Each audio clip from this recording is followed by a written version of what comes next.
Jake sat hunched over his desk, bathed in the soft glow of his desk lamp.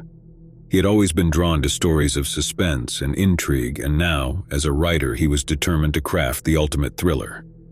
His latest project, The Unseen Pursuer, was taking him to places he had never ventured before. He had been researching the psychology of stalkers, poring over case studies and talking to experts. The more he learned, the more fascinated he became with the idea of the unseen threat, the person who blends seamlessly into the background while terrorizing their victims. As Jake began to write, he created his protagonist, a stalker who operated with meticulous precision. This character left no trace, no breadcrumbs for the authorities to follow. The victims were left in a state of constant paranoia, unable to escape the feeling that they were being watched. With each passing day, Jake's writing grew more intense. He vividly described the stalkers' surveillance techniques, the way they infiltrated their victims' lives, leaving them with a sense of vulnerability that gnawed at their sanity. The story was gripping, and Jake couldn't help but immerse himself in it completely. He wrote late into the night, the lines between fiction and reality blurring. Sometimes he found himself looking over his shoulder, as if he were the one being pursued. The weight of the story bore down on him, but he couldn't stop himself. He had to see it through to the end. One evening, as Jake sat at his computer, the room bathed in the eerie glow of the monitor, he heard a faint sound from outside his window. It was a soft scraping noise, like the rustle of leaves against glass. He froze, his breath catching in his throat. His eyes darted to the window, and there, in the dimly lit backyard, he saw a figure.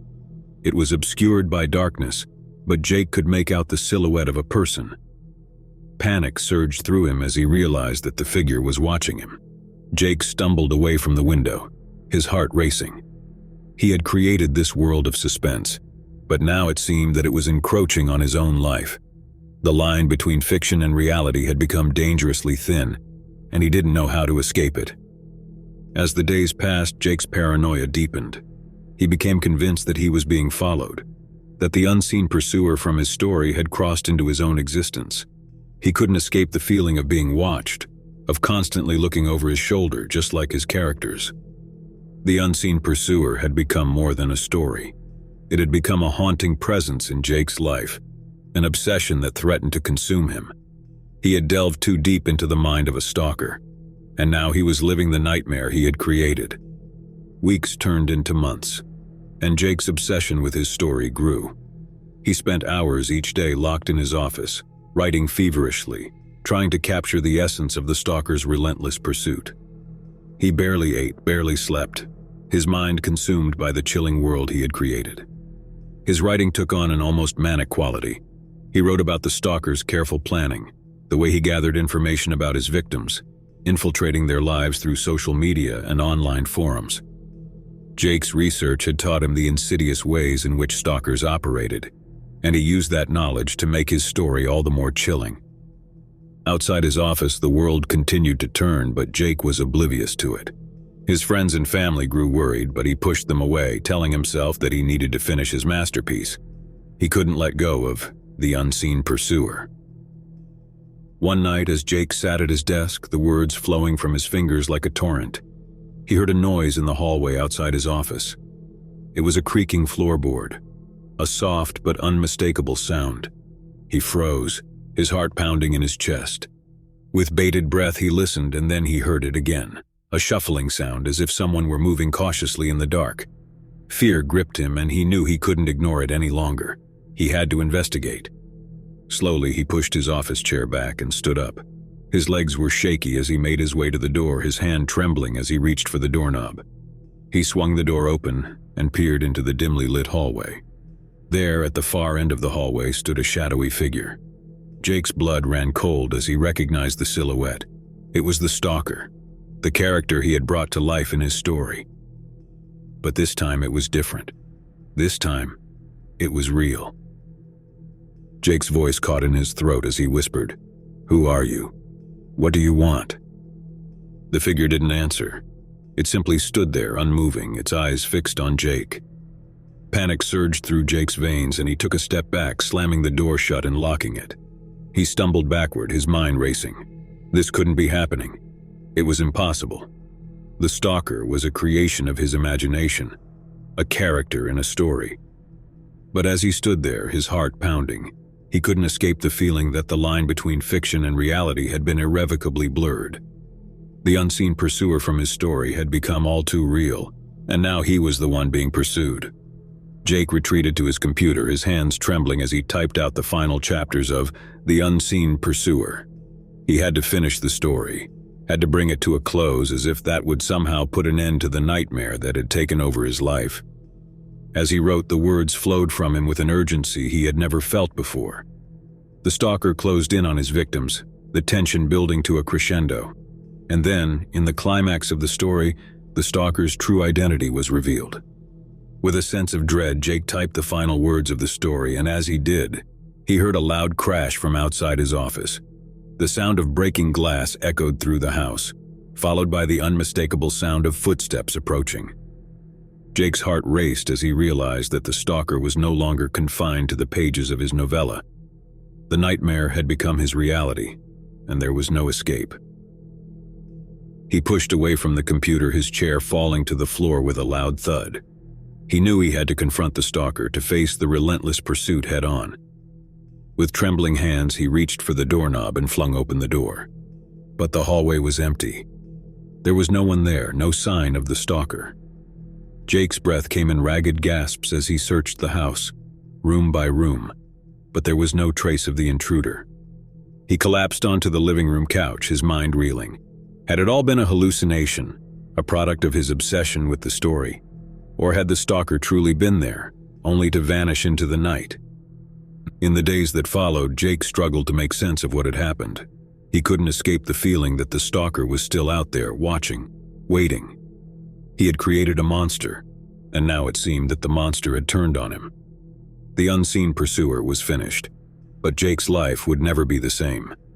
The line between fiction and reality had been crossed, and he was left to wonder if he would ever truly be free from the relentless pursuit that had consumed him.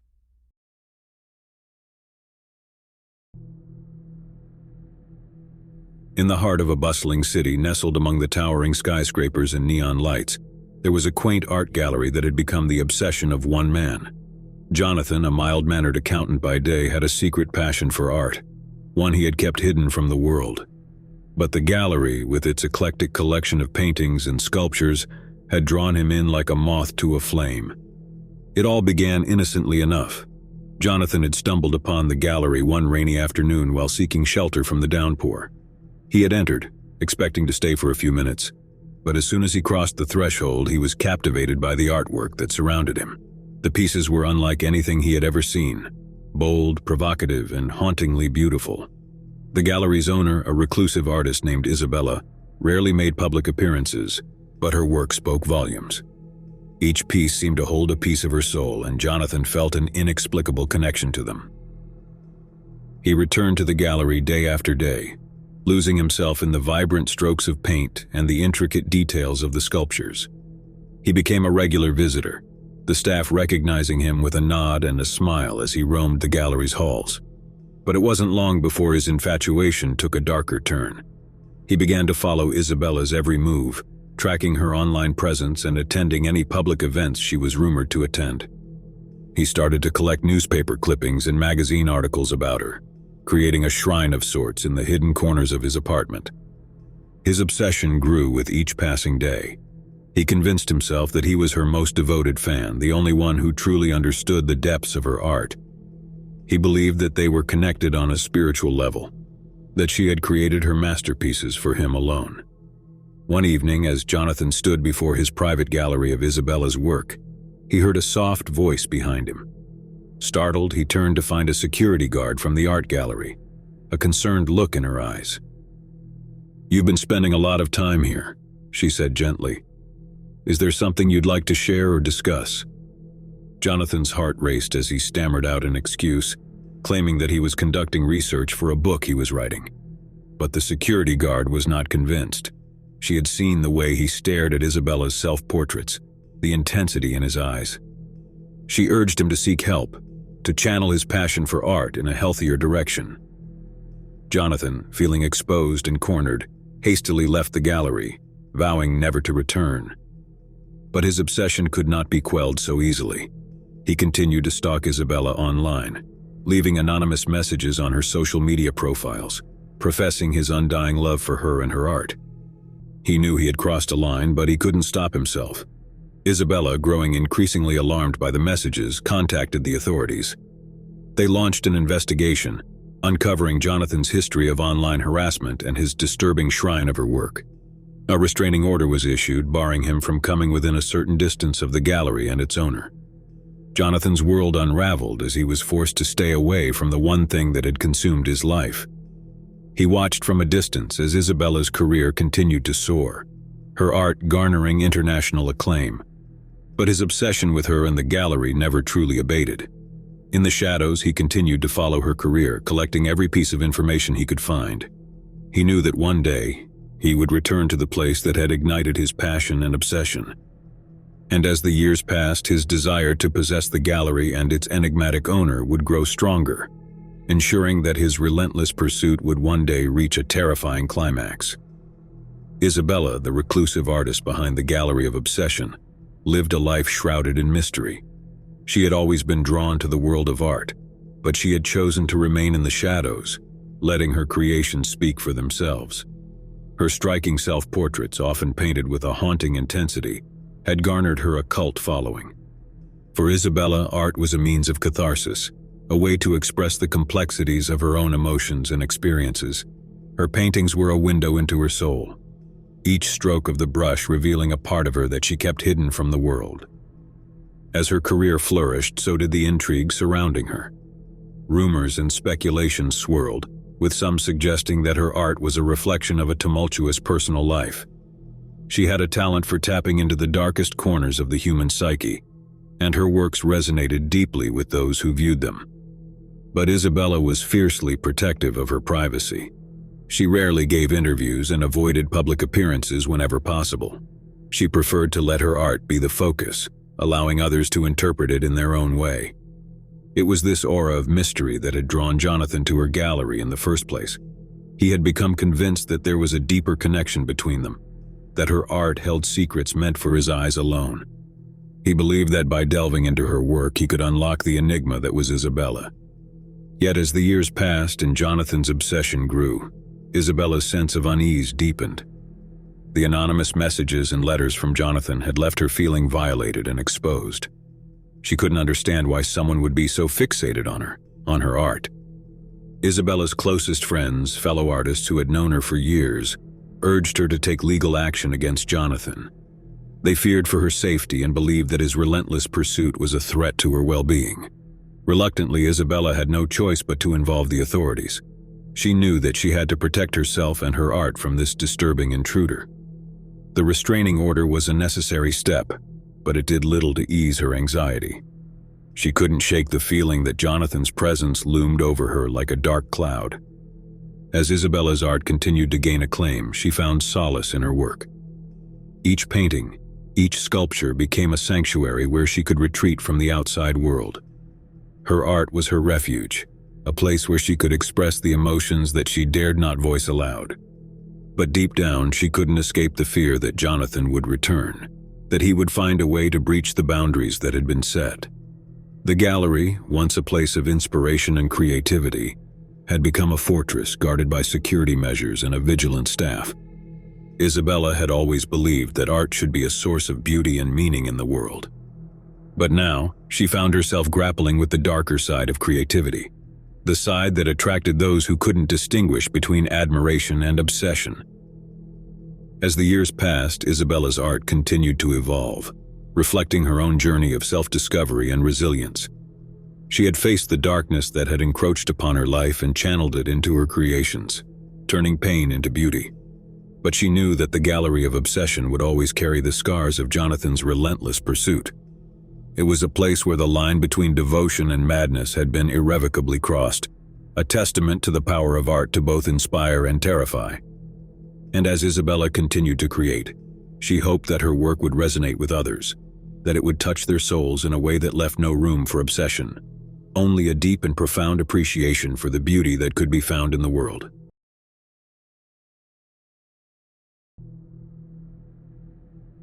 The city of Ashford had always been known for its winding streets, historic architecture, and the lingering echoes of a bygone era.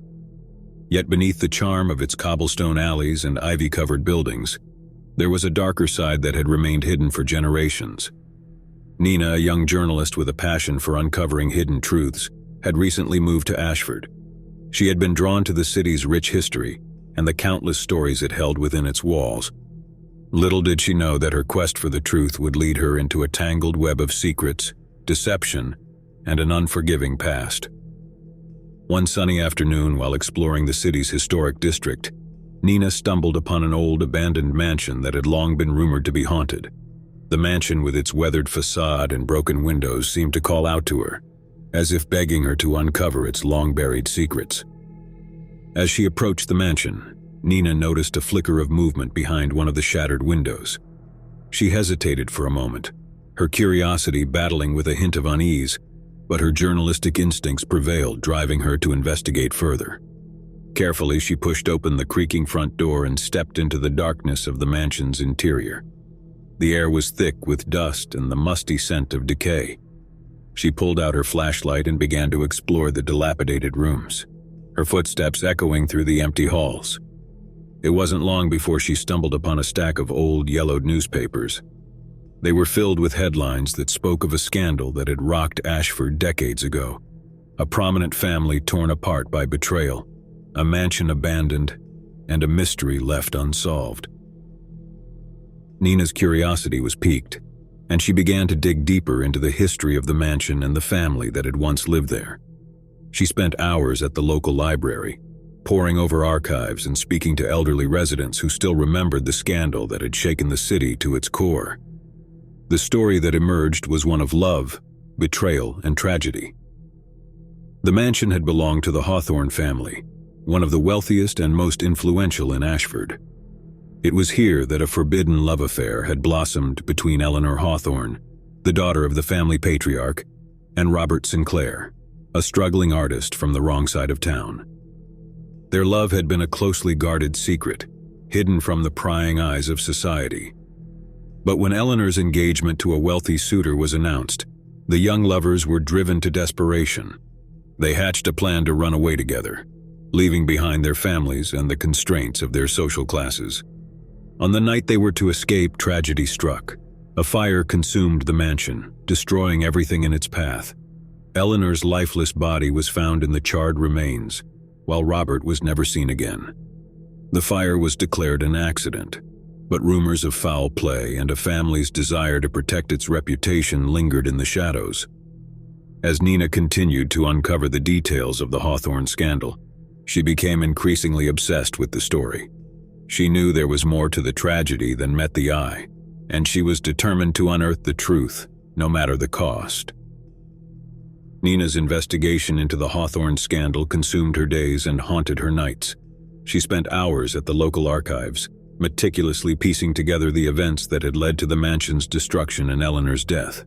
The more she learned, the more she became convinced that there was a cover-up, a dark secret that the Hawthorne family had gone to great lengths to protect. She tracked down descendants of the Hawthorne family, hoping to find answers that had been hidden for generations, but her inquiries were met with silence and hostility. The family had long since closed ranks, and they were unwilling to revisit the past. Undeterred, Nina turned her attention to the city's elderly residents, hoping to find someone who had a first-hand account of the events surrounding the fire.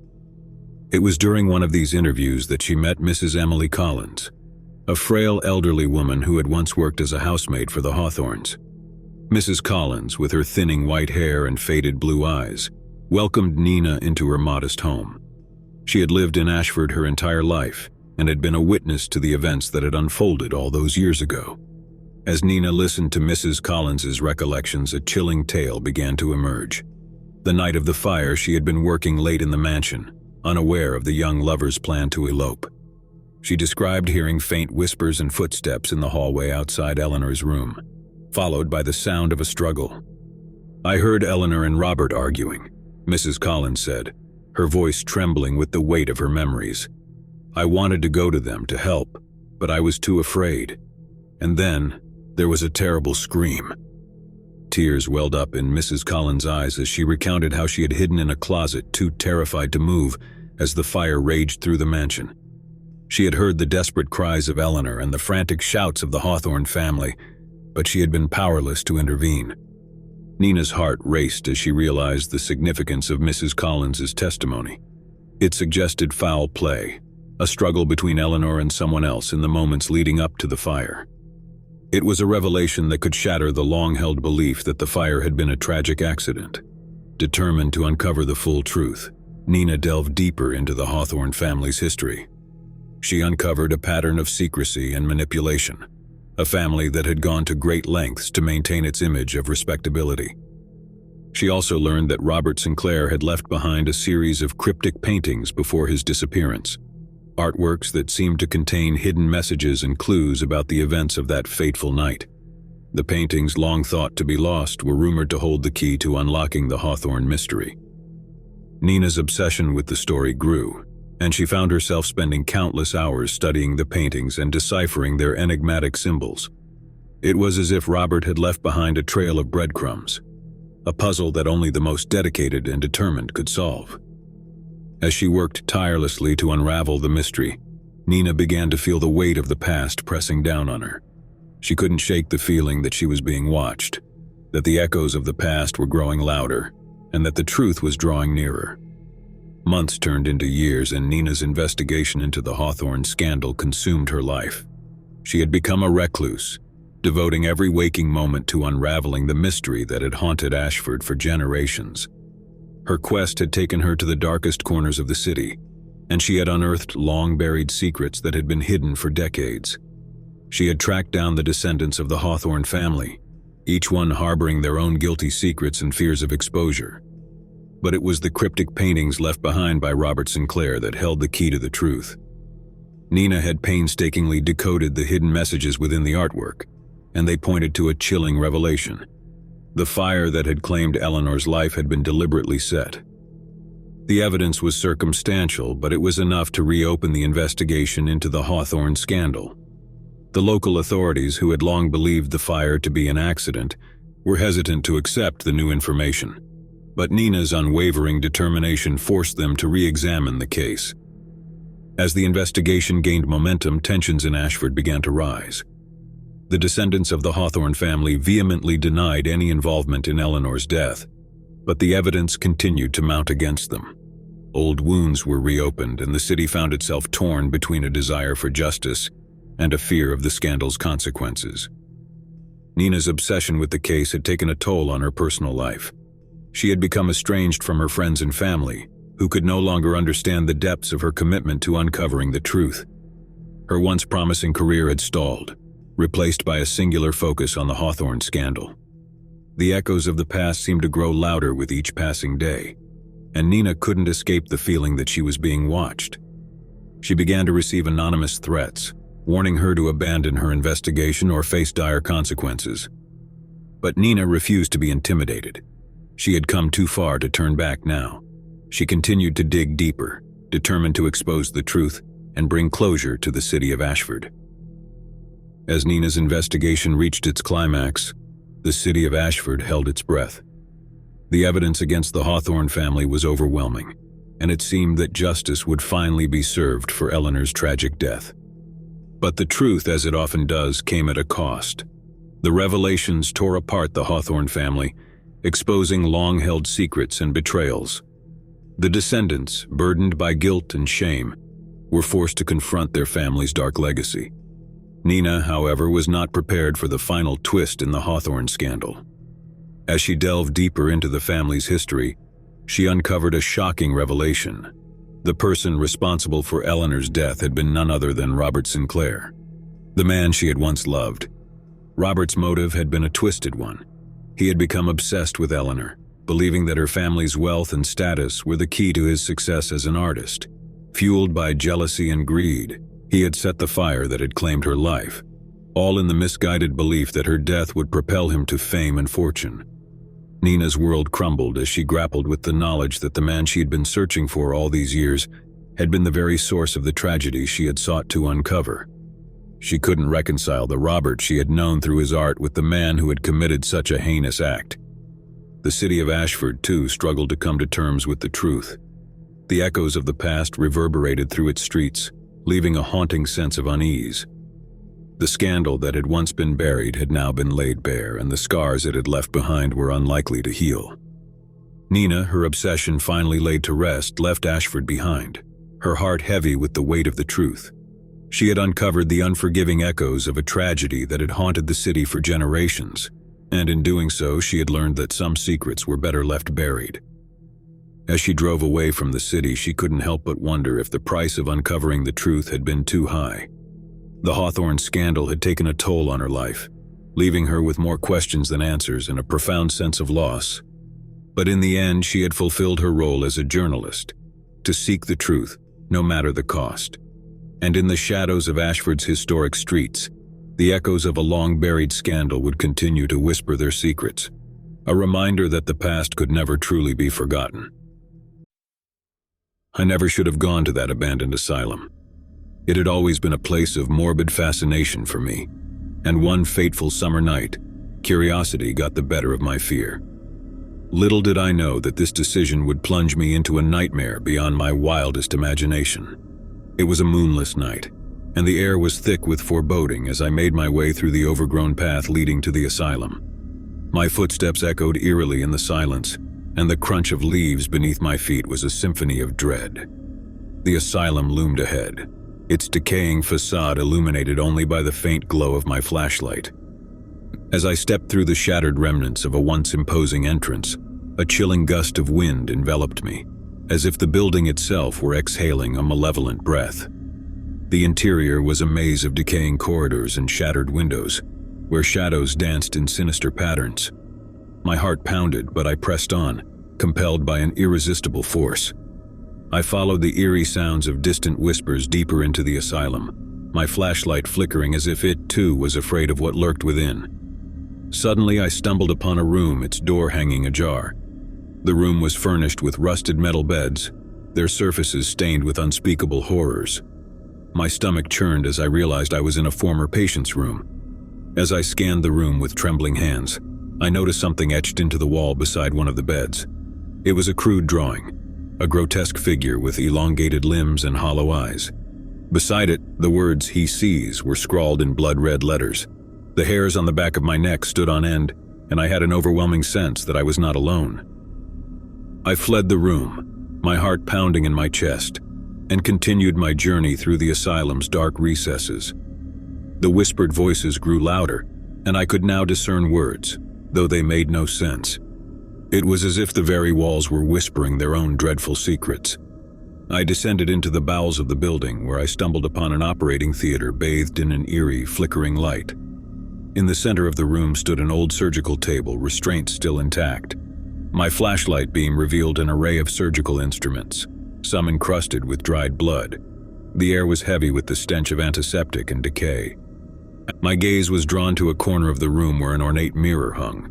My reflection stared back at me, but its eyes were empty voids, devoid of any semblance of humanity. Panic gripped me as I stumbled backward, crashing into a tray of instruments. The mirror shattered and the room plunged into darkness. I fumbled for my flashlight, my breath ragged. When the light returned, I was no longer alone. A figure stood at the entrance to the operating theater, shrouded in darkness. My heart raced as I tried to discern its features, but it remained a formless specter. The whispers intensified, growing into a cacophony of torment. "He sees, he sees," they chanted in a dissonant chorus. The figure advanced slowly, its movements disjointed and unnatural. I tried to flee, but my legs betrayed me, refusing to move. As the figure drew closer, I finally caught a glimpse of its face, or what passed for one. It was a grotesque mask of agony and despair, twisted into a permanent rictus of torment. Its eyes, black pits devoid of humanity, fixed upon me with malevolence beyond comprehension. With a sudden surge of terror-fueled strength, I broke free from my paralysis and sprinted through the asylum's labyrinthine corridors, desperate to escape the relentless pursuit of the figure.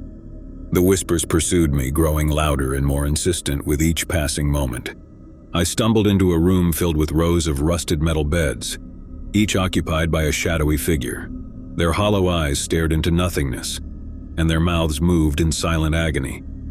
I realized with horror that these were the tortured souls of the asylum's former patients, trapped in an eternal nightmare. The figure was closing in, its distorted face contorted with sadistic glee. I had to find a way out to escape this living nightmare. With trembling hands, I pushed open a door at the end of the room and emerged into a moonlit courtyard. The asylum loomed behind me, its decaying facade now a nightmarish silhouette against the pale glow of the moon. I could still hear the whispers, faint but persistent, as if the asylum itself were whispering its cursed secrets. I ran through the courtyard, through overgrown weeds and crumbling walls, until I reached the outer perimeter of the asylum grounds. As I crossed the threshold, a deafening silence enveloped me, and the whispers ceased. I collapsed onto the grass, gasping for breath, my mind reeling from the horrors I had witnessed. The asylum stood silent and foreboding, a sentinel of malevolence in the moonlight. I knew I had escaped with my life, but I would forever carry the scars of that night. To this day, I cannot forget the figure with the face of torment, the tortured souls in the asylum's depths, or the haunting whispers that continue to echo in my nightmares. The asylum's secrets remain buried in its decaying walls, but I know one thing for certain. Some places are best left unexplored, for the darkness they hold can consume even the bravest of souls.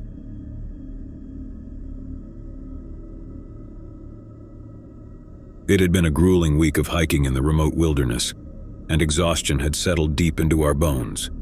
My friends and I had embarked on this adventure seeking solitude and adventure, but we had no idea what awaited us in the heart of the forest. As we set up camp near a serene lake, we couldn't help but marvel at the beauty that surrounded us. Towering trees formed a natural canopy overhead, and the still waters of the lake reflected the deep blue sky. It was idyllic, but the tranquility would soon give way to an unsettling sense of unease. On the second night, as we huddled around the campfire, a distant sound echoed through the trees. It was a soft, mournful wail that seemed to carry on the wind. We dismissed it as an animal, or perhaps the wind itself, but the unease in our group was palpable. As the days passed, the wailing continued, growing closer with each passing night. We attempted to rationalize it, attributing the sound to wildlife or the peculiar acoustics of the forest, but it gnawed at our nerves. One evening, as the sun dipped below the horizon, casting long shadows through the trees, we heard it again, louder and more haunting than before. This time it was unmistakably human, a cry of anguish that sent shivers down our spines. We decided to investigate, to determine the source of this eerie wail. Armed with flashlights, we ventured deeper into the forest, following the sound. The path grew treacherous and the trees closed in around us, their branches clawing at the sky like skeletal fingers. The wail led us to a small clearing where we discovered an old, dilapidated cabin. Its windows were shattered and the roof sagged under the weight of years of neglect. The cry seemed to emanate from within, and our hearts raced as we cautiously approached. The door creaked open with a ghostly groan, revealing a scene of utter desolation. Dusty furniture lay in disarray, cobwebs hung in the corners, and the air was heavy with the scent of decay. But what chilled us to the bone was the sight of an old, worn photograph on the mantel. It depicted a family, a mother, father, and a young child, their faces etched with sorrow. It was as if time had frozen in that moment of despair. Beneath the photograph was an inscription, "Never forget." The wailing continued, echoing through the cabin's decaying walls.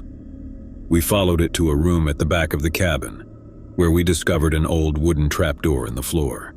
With trembling hands, we lifted it, revealing a dark earthen tunnel beneath. Hesitant but driven by curiosity, we descended into the tunnel, our flashlights piercing the oppressive darkness. The cries grew louder, and we soon realized their source: a hidden chamber buried deep underground. Inside, we found a room filled with chains and shackles, their cold, rusted metal bearing silent witness to untold suffering. The walls were lined with scratches and etchings, the desperate marks of someone who had been imprisoned here. As the wailing reached its crescendo, we discovered a journal tucked away in a corner. Its pages were filled with the anguished writings of a man who had been locked in this chamber, tormented by the relentless cries that had haunted us.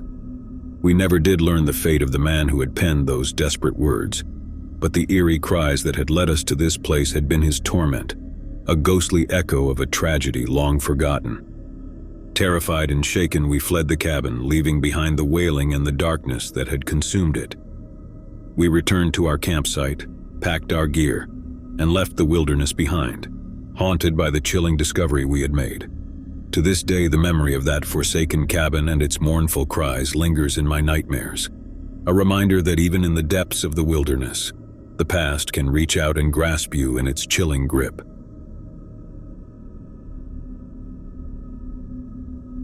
It was the summer of 1997, and my friends and I were eager to embark on a road trip adventure.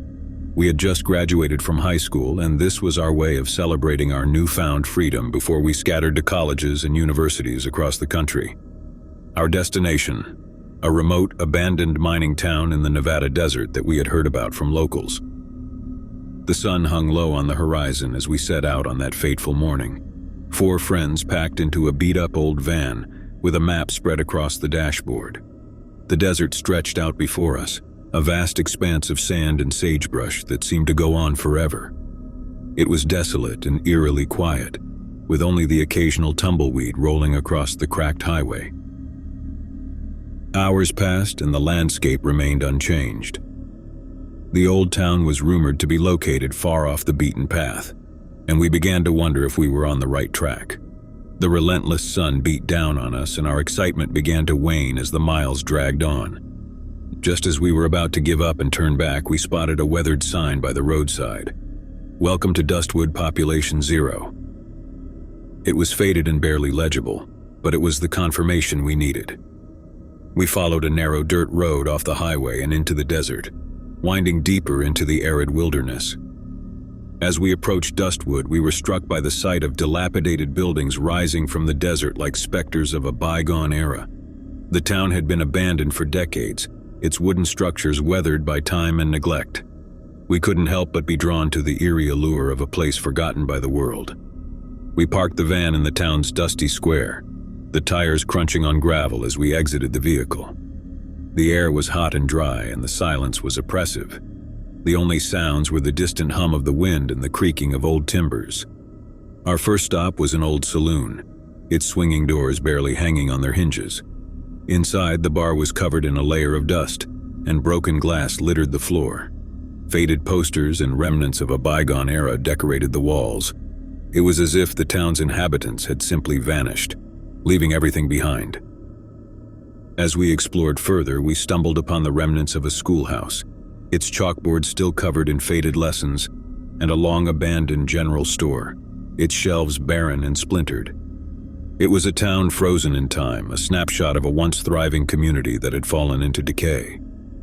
We ventured deeper into Dustwood, our footsteps echoing in the empty streets. It was as if the town itself was holding its breath, waiting for something to break the silence. The sun was beginning to dip below the horizon, casting long shadows that seemed to stretch infinitely.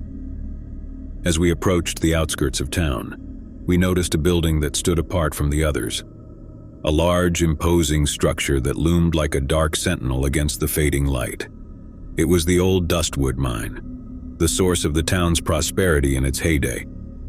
We couldn't resist the urge to explore the mine, and we made our way inside, our flashlights piercing the inky darkness. The air grew cooler and damper as we descended into the depths of the earth.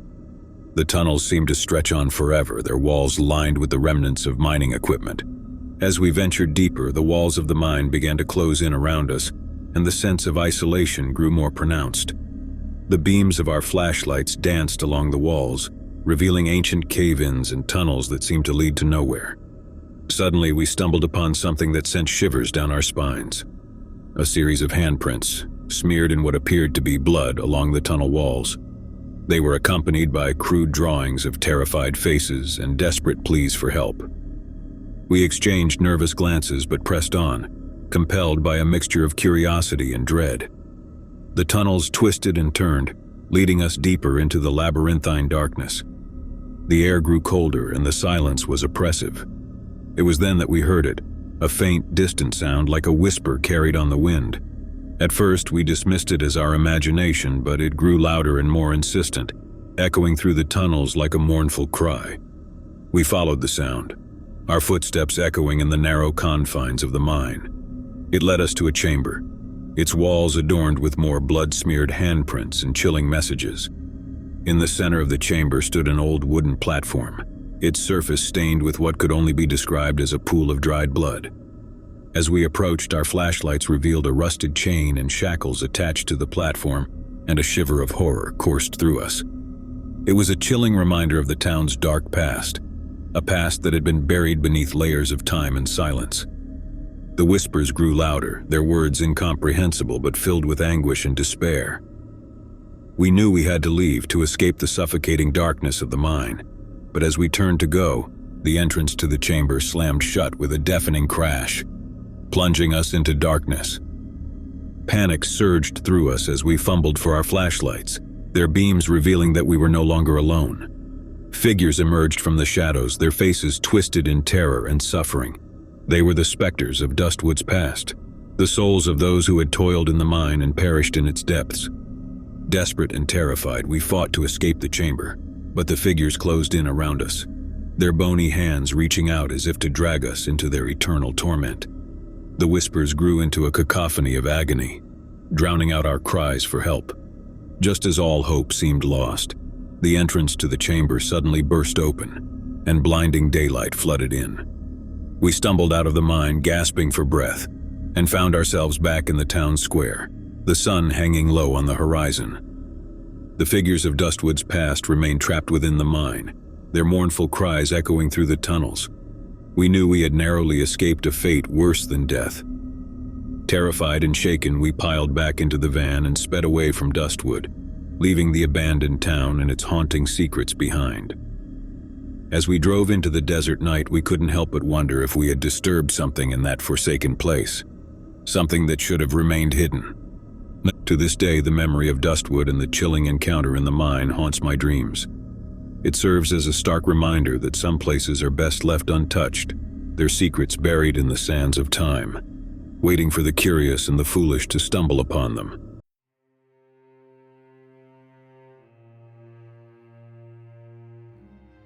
Sarah and Mark had always dreamed of owning a charming old house with character. So when they stumbled upon a dilapidated Victorian mansion tucked away on a quiet street, they couldn't believe their luck. The place was a mess, but they saw its potential. With determination, they began the renovations. The first few weeks went smoothly as they painted walls, replaced floorboards, and restored the grand staircase. But then, strange things started happening. One evening, Sarah left her paintbrush on the kitchen counter while she went to fetch a glass of water. When she returned, the brush was on the floor and the faucet was running. She assumed it was Mark playing a prank, but he denied it. As days turned into weeks, the occurrences became more unsettling. Tools would vanish only to reappear in odd places. Eerie whispers echoed through the empty hallways at night, and both Sarah and Mark felt a constant chill in the air, no matter how high they turned up the heating. One evening, as they relaxed in the living room after a long day's work, they heard the creaking of footsteps on the stairs above. Their hearts pounded as they looked at each other, both thinking the same thing. Mark grabbed a flashlight and they crept up the staircase, their footsteps echoing through the hollow house. The upper floor was dark, save for the occasional flicker of a candle-like glow that seemed to be moving ahead of them. Following the eerie light, they found themselves in a dusty, neglected room. There, in the corner, stood an old trunk. As Mark opened it, they found a series of handwritten letters tied with a faded ribbon. The letters were dated from the early 1900s and were addressed to a woman named Margaret. The letters spoke of a forbidden love affair between Margaret and a man named Samuel. Margaret's husband, it seemed, had discovered their secret, leading to a terrible tragedy. The final letter hinted at a curse placed upon the house, a curse that would torment anyone who dared to live within its walls. Sarah and Mark were horrified by what they had uncovered. They couldn't believe they had stumbled upon such a dark secret hidden within their dream home. But they couldn't deny the escalating paranormal activity that had plagued them since they began the renovations. Fearing for their safety, they decided to leave the house, but the malevolent presence wasn't ready to let them go.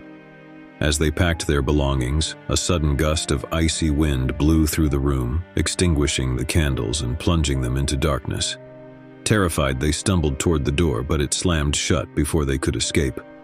The room seemed to come alive, with furniture floating in the air and ghostly figures appearing all around them. Desperate and overwhelmed, they clung to each other, reciting prayers and begging for release from the vengeful spirits. Finally, as the clock struck midnight, the apparitions vanished, and the oppressive atmosphere lifted. Sarah and Mark fled the house, never looking back. They left behind their dream home, realizing that some dreams are better left unfulfilled, especially when they come with a curse. As they stood outside in the cold night air, the full moon casting an eerie glow on the old Victorian mansion, they couldn't help but wonder about the tragic love story they had uncovered. Margaret and Samuel's forbidden love had brought them together even in death, bound to the house by a curse that sought to punish anyone who dared to intrude. Months passed, and Sarah and Mark tried to put the horrifying experience behind them. They moved into a new house and tried to forget the haunted mansion. However, the memories of that night continued to haunt their dreams.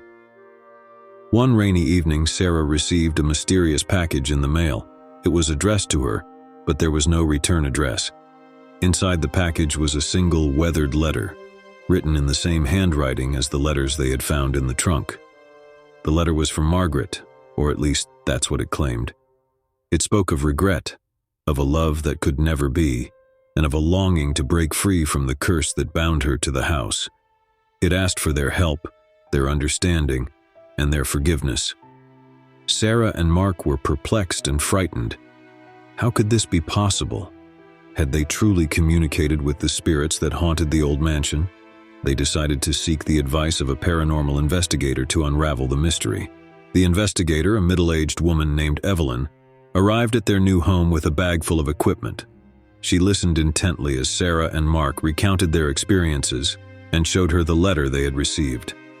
Evelyn was intrigued and sympathetic to their plight. With the couple's permission, Evelyn set up her equipment in their living room, including cameras, audio recorders, and electromagnetic field detectors.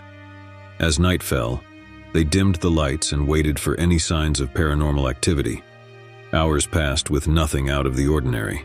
Sarah and Mark began to doubt their earlier experiences, wondering if it had all been a product of stress and imagination. Just as they were about to call it a night, the temperature in the room dropped suddenly and the air grew heavy with tension. Evelyn's equipment started to react. Cameras captured orbs of light darting around the room, and the audio recorder picked up faint whispers. The electromagnetic field detectors beeped erratically, indicating a surge in activity. Then, a voice echoed through the room, faint but distinct. It was Margaret's voice, pleading for forgiveness and release from the curse. Sarah and Mark were paralyzed with fear, their eyes fixed on the spot where the voice seemed to originate. Evelyn, experienced in dealing with the supernatural, calmly addressed the spirit. She asked Margaret why she had reached out to them and how they could help. The room seemed to vibrate with energy as Margaret's story unfolded. Margaret and Samuel had indeed lived in the house decades ago, their love a secret hidden from the world. When their affair was discovered, tragedy struck. Samuel was killed and Margaret's life ended in a desperate act of sorrow. Their souls remained bound to the house, trapped by a curse fueled by unresolved emotions. Margaret explained that Sarah and Mark's discovery of the letters had stirred something within the spirits, a glimmer of hope for redemption. They believed that by helping to free Margaret and Samuel's souls, they could break the curse that had plagued the house for generations. Touched by the spirit's plea, Sarah and Mark agreed to help. With Evelyn's guidance, they performed a ritual meant to cleanse the house and release the trapped souls. It was a solemn and emotional process, filled with tears and forgiveness. As the ritual neared its end, a warm, golden light enveloped the room, and a sense of peace washed over them all. The temperature returned to normal, and the oppressive presence that had haunted the house lifted, as if a heavy weight had been removed. Evelyn assured Sarah and Mark that the curse had been broken, and Margaret and Samuel's spirits were finally free to move on. The couple felt a profound sense of closure and relief, knowing that they had played a part in ending the haunting of the old Victorian mansion. They decided to sell the house, disclosing its history and the paranormal events they had experienced to the new owners. With the curse lifted, the house regained its charm, and its new occupants never encountered the same eerie occurrences that had tormented Sarah and Mark.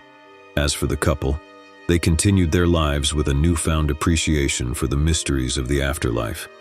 They were forever connected to the tragic love story of Margaret and Samuel, a story that had taught them the power of forgiveness and the importance of helping spirits find peace. When Emma inherited her grandmother's Victorian mansion, she saw it as an opportunity for a fresh start. The house stood nestled among ancient oaks, its exterior adorned with intricate gingerbread trim. Memories of childhood visits filled her with nostalgia, and she couldn't wait to restore the place to its former glory. As she explored the house, memories of her grandmother flooded back. Warm evenings in the garden, the comforting scent of her famous apple pie, and the soothing lullabies that used to fill the air. Yet beneath these cherished memories, Emma couldn't help but remember the stories her grandmother had whispered to her as a child, the stories of a haunting that had plagued the family for generations. One evening, as Emma was sifting through her grandmother's old belongings in the attic, she stumbled upon a stack of dusty journals.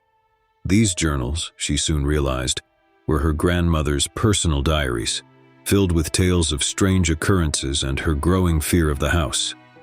The entries described chilling encounters with unseen entities, mysterious shadows that roamed the hallways at night, and whispers that seemed to emanate from the very walls. Emma's grandmother wrote of a sense of being watched, of a malevolent presence that seemed to feed off her fear. As Emma delved deeper into the journals, she discovered that her grandmother had sought the help of mediums, psychics, and even priests to rid the house of the malevolent force.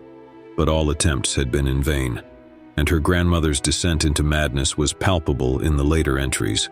Haunted by her grandmother's words, Emma decided to investigate further. She contacted a paranormal researcher named Dr. Richard Thornton, who specialized in cases involving haunted properties. Dr. Thornton agreed to visit the mansion and conduct a thorough investigation. On a stormy night with rain pounding against the windows and thunder rumbling in the distance, Dr. Thornton arrived at the mansion. Emma greeted him at the door, her anxiety evident. Together, they ventured into the heart of the house, armed with cameras, voice recorders, and a sense of trepidation. As they began their investigation, strange occurrences manifested themselves. Doors creaked open on their own, and cold spots seemed to materialize out of thin air. Dr. Thornton's equipment detected fluctuations in electromagnetic fields, and eerie EVPs, electronic voice phenomena, whispered chilling messages.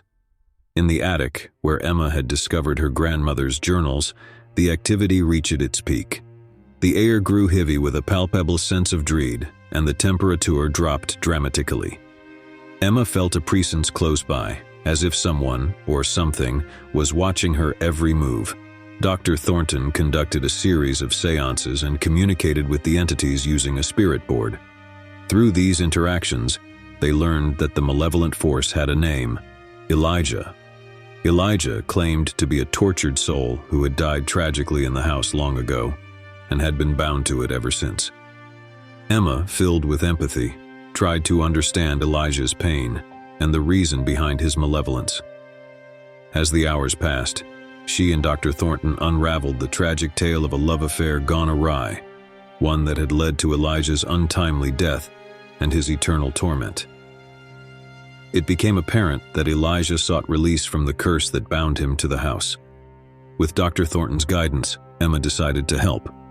They performed a ritual to communicate with Elijah's spirit and guide him towards the light.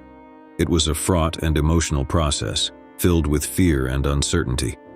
As the ritual reached its climax, a blinding light enveloped the attic and a sense of profound peace washed over them. Emma could feel Elijah's presence receding, and she knew that he had finally found the release he had longed for. With the curse lifted, the house felt different, lighter, as if a weight had been lifted from its foundations. The paranormal activity ceased, and Emma could finally breathe a sigh of relief. She decided to continue her grandmother's legacy by turning the mansion into a small bed and breakfast. Sharing the history of the house and its spirits, with those who dared to stay. Emma knew that her grandmother's tragic story was finally at an end, and she had played a part in bringing peace to the restless spirits that had haunted the old Victorian mansion for generations. Alex and Jess had purchased their dream home, an old charming cottage nestled in a picturesque countryside. The house had a unique character with its exposed wooden beams, stone fireplace, and a sense of history that seemed to seep through its walls. They believed it was the perfect place to start their life together. As they settled into their new home, they couldn't help but feel a sense of wonder and excitement. The cottage held so much potential, and they looked forward to making it their own. But their journey of discovery would soon take an eerie turn. One sunny afternoon, while Alex was inspecting the basement for any needed repairs, he noticed an unusual gap in the stone wall that seemed out of place. Curiosity piqued, he investigated further and discovered a hidden door. It was concealed behind a stack of old crates and almost impossible to spot. Alex and Jess worked together to pry the door open, revealing a narrow, dusty corridor that led to a small, forgotten room. The room was filled with cobwebs, and the air was heavy with the scent of age. But what captured their attention most was an old, leather-bound diary sitting on a dusty wooden table in the center of the room. The diary was dated from the early 1900s and belonged to a woman named Eleanor. As they began to read, they became engrossed in the life of the previous occupant. Eleanor had lived in the cottage with her husband Arthur and their young daughter Emily. Eleanor's entries chronicled the family's life, but as they read further, they encountered disturbing details. Eleanor wrote of a mysterious presence in the house, one that seemed to manifest in the form of eerie whispers, inexplicable drafts of cold air, and objects moving on their own. The entries grew more frantic as Eleanor described sleepless nights and a growing sense of dread. She mentioned hearing voices that urged her to leave the cottage, warning her that something malevolent resided within its walls. But she and Arthur were determined to keep their home and protect their daughter. As Alex and Jess continued to read, they noticed a pattern in Eleanor's entries, the mention of a secret room hidden in the basement. Eleanor believed that whatever haunted their home was tied to that hidden space. She wrote of her plans to uncover its mysteries, but the diary abruptly stopped. Alex and Jess were both intrigued and unnerved by the diary's contents. They decided to investigate the hidden room mentioned by Eleanor, feeling compelled to uncover the truth about the haunting. With flashlights in hand, they descended into the basement and followed the narrow corridor to the secret room. It was locked, and after some effort, they managed to pry it open. The room was small and dimly lit, with stone walls covered in strange symbols and a feeling of oppressive energy that sent shivers down their spines. On a rickety wooden shelf, they discovered a series of old journals that had belonged to Arthur. As they skimmed through the entries, a chilling narrative began to emerge. Arthur had continued where Eleanor left off, documenting his own experiences with the malevolent force that haunted the house. He wrote of being tormented by vivid nightmares, of feeling a cold, clammy hand brushing against him in the dead of night, and of witnessing objects levitating and crashing to the ground. The journals contained pleas for help and prayers for deliverance. As Alex and Jess read on, they realized that Arthur had become obsessed with uncovering the source of the haunting, the secret room. He believed that the key to freeing their family from the malevolent entity lay within its hidden walls. With trembling hands, they turned their attention to the room itself. They searched for any hidden compartments or clues that might lead them to the truth. It was then that Alex noticed a loose stone in the wall, and when he pushed it aside, they revealed a small concealed chamber. Inside, they found a wooden chest covered in dust and cobwebs. With bated breath, they opened it, revealing a collection of old photographs, letters, and a small weathered doll that sent a chill down their spines. The doll bore a striking resemblance to Emily, the daughter mentioned in Eleanor's diary. As they examined the contents of the chest, they realized that it held the remnants of a tragic family history, a history that had somehow become intertwined with the malevolent presence in the house. Determined to uncover the truth and put an end to the haunting, Alex and Jess continued their research. They reached out to a local historian who delved into the history of the cottage and its previous occupants. What they discovered was a heartbreaking tale of a family torn apart by tragedy. Eleanor and Arthur had indeed lived in the cottage with their young daughter, Emily. But Emily had mysteriously disappeared one fateful night, never to be found again. The heartbreak of losing their child had shattered the family, and the malevolent presence that had haunted the house was believed to be the spirit of Emily, trapped in a state of torment and confusion. With this knowledge in hand, Alex and Jess decided to hold a seance in the hidden room, hoping to communicate with the spirit of Emily and offer her the peace and closure she so desperately needed. As they gathered in the dimly lit room, surrounded by the symbols on the walls, they reached out to Emily's spirit. Through the seance, they managed to establish a connection with her, and the room filled with a palpable sense of sorrow and longing. Emily's spirit conveyed her confusion and fear, revealing that she had been trying to reach out to her parents for years, but her efforts had only fueled their terror. She longed for her family's forgiveness and for a way to move on from the torment that bound her to the house. With tears in their eyes, Alex and Jess assured Emily that they understood her pain and were willing to help. They performed a ritual to guide her spirit towards the light, offering words of forgiveness and love. As they completed the ritual, the room seemed to brighten and a sense of peace washed over them. They knew that Emily's spirit had finally found the release it had yearned for. In the days that followed, the cottage felt different. The oppressive presence had vanished, replaced by a sense of serenity and warmth. Alex and Jess knew that they had played a crucial role in bringing closure to a long-forgotten tragedy. They decided to preserve the hidden room as a place of remembrance for Emily, a testament to her enduring spirit.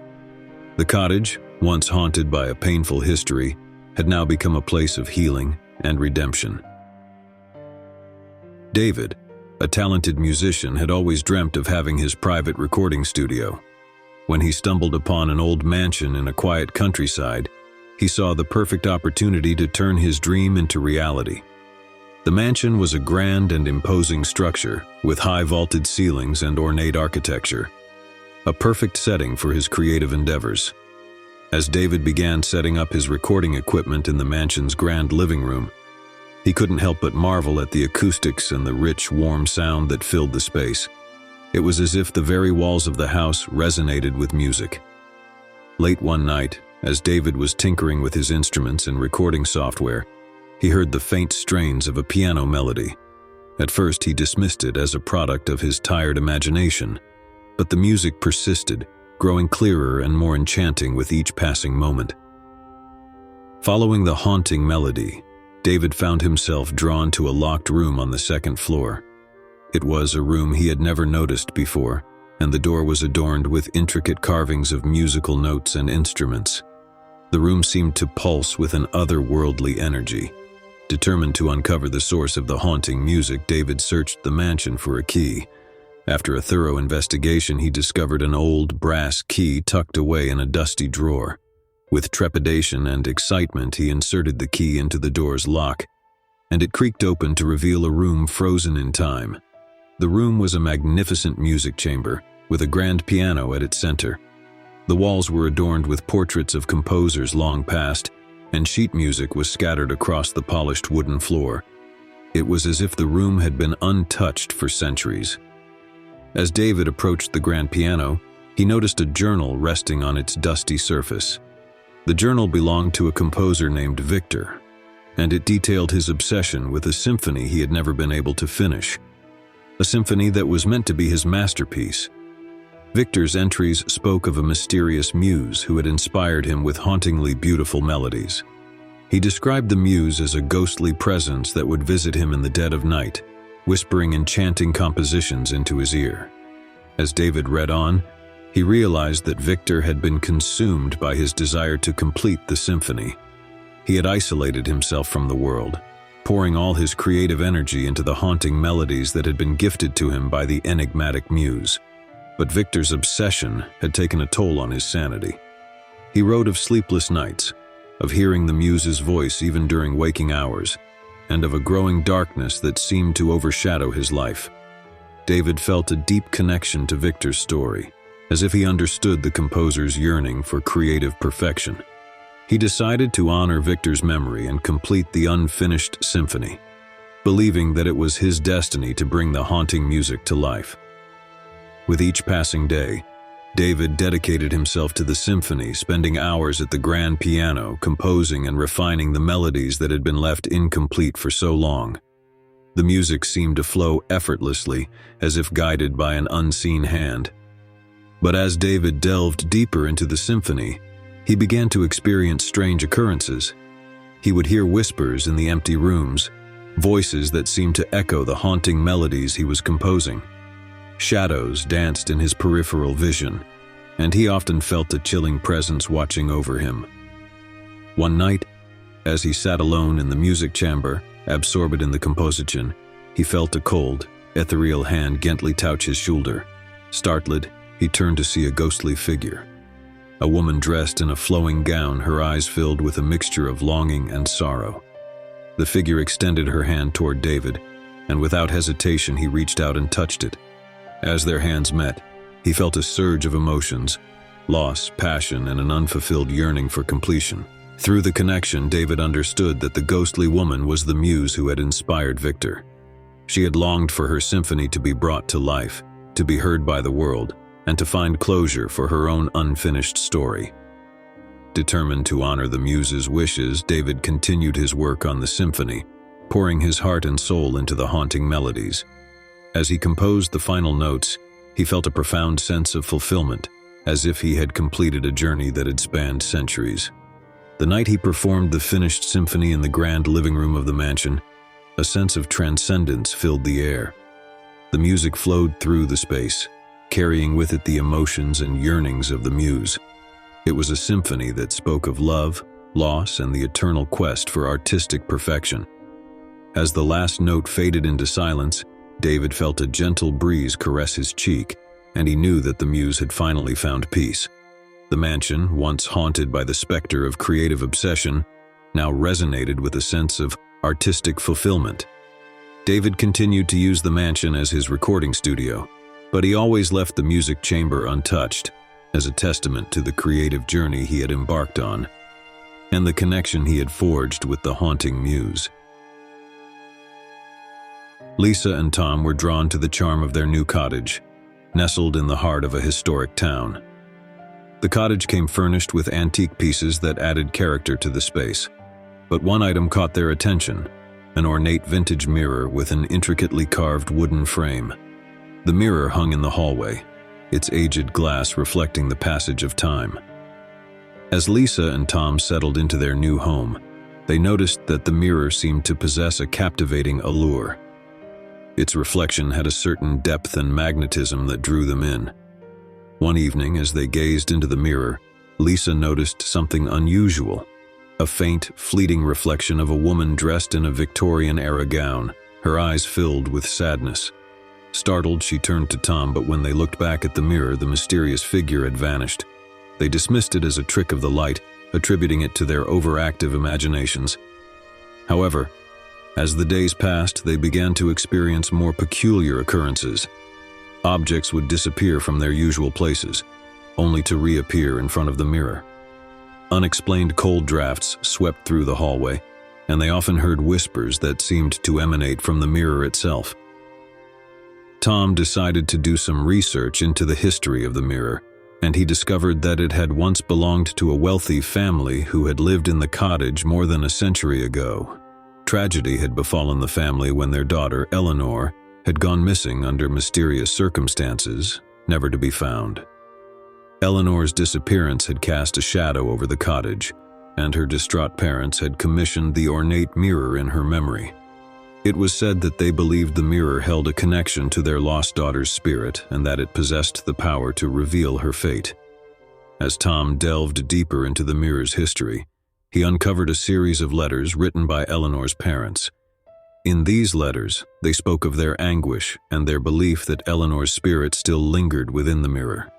They described seeing glimpses of her reflection and hearing her voice in the stillness of the night. Lisa and Tom couldn't ignore the unsettling parallels between their experiences and the tragic history of the mirror. They began to suspect that Eleanor's spirit was reaching out to them, seeking to communicate or find closure for her long-forgotten story. Determined to unravel the mystery, they decided to conduct a seance in front of the mirror, hoping to establish a connection with Eleanor's spirit. They invited a medium named Professor Evelyn Hartley to assist them in their endeavor.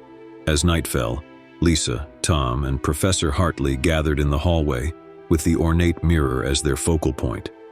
They lit candles and prepared to communicate with whatever presence may dwell within the antique glass. As the seance began, they felt a palpable shift in the atmosphere. The room grew colder, and the reflection in the mirror seemed to waver, as if the surface held a portal to another realm. Professor Hartley channeled her energy, inviting any spirits present to make contact. Whispers filled the air, and the temperature continued to drop. In the mirror's reflection, a faint image began to form. A young woman dressed in a Victorian gown, her eyes filled with a mixture of sorrow and longing. Eleanor's spirit had indeed reached out to them. Through the seance, she conveyed her desire for her story to be heard and her fate to be acknowledged. She revealed that she had been trapped in a liminal state, unable to move on until her story was acknowledged and the mystery of her disappearance was solved. Lisa and Tom listened attentively, offering words of compassion and understanding. They assured Eleanor that they would do everything in their power to uncover the truth about her fate and to help her find the peace she sought. With their promise, Eleanor's spirit seemed to brighten and the room filled with an ethereal light. It was as if a weight had been lifted, and the mirror's surface grew still and serene.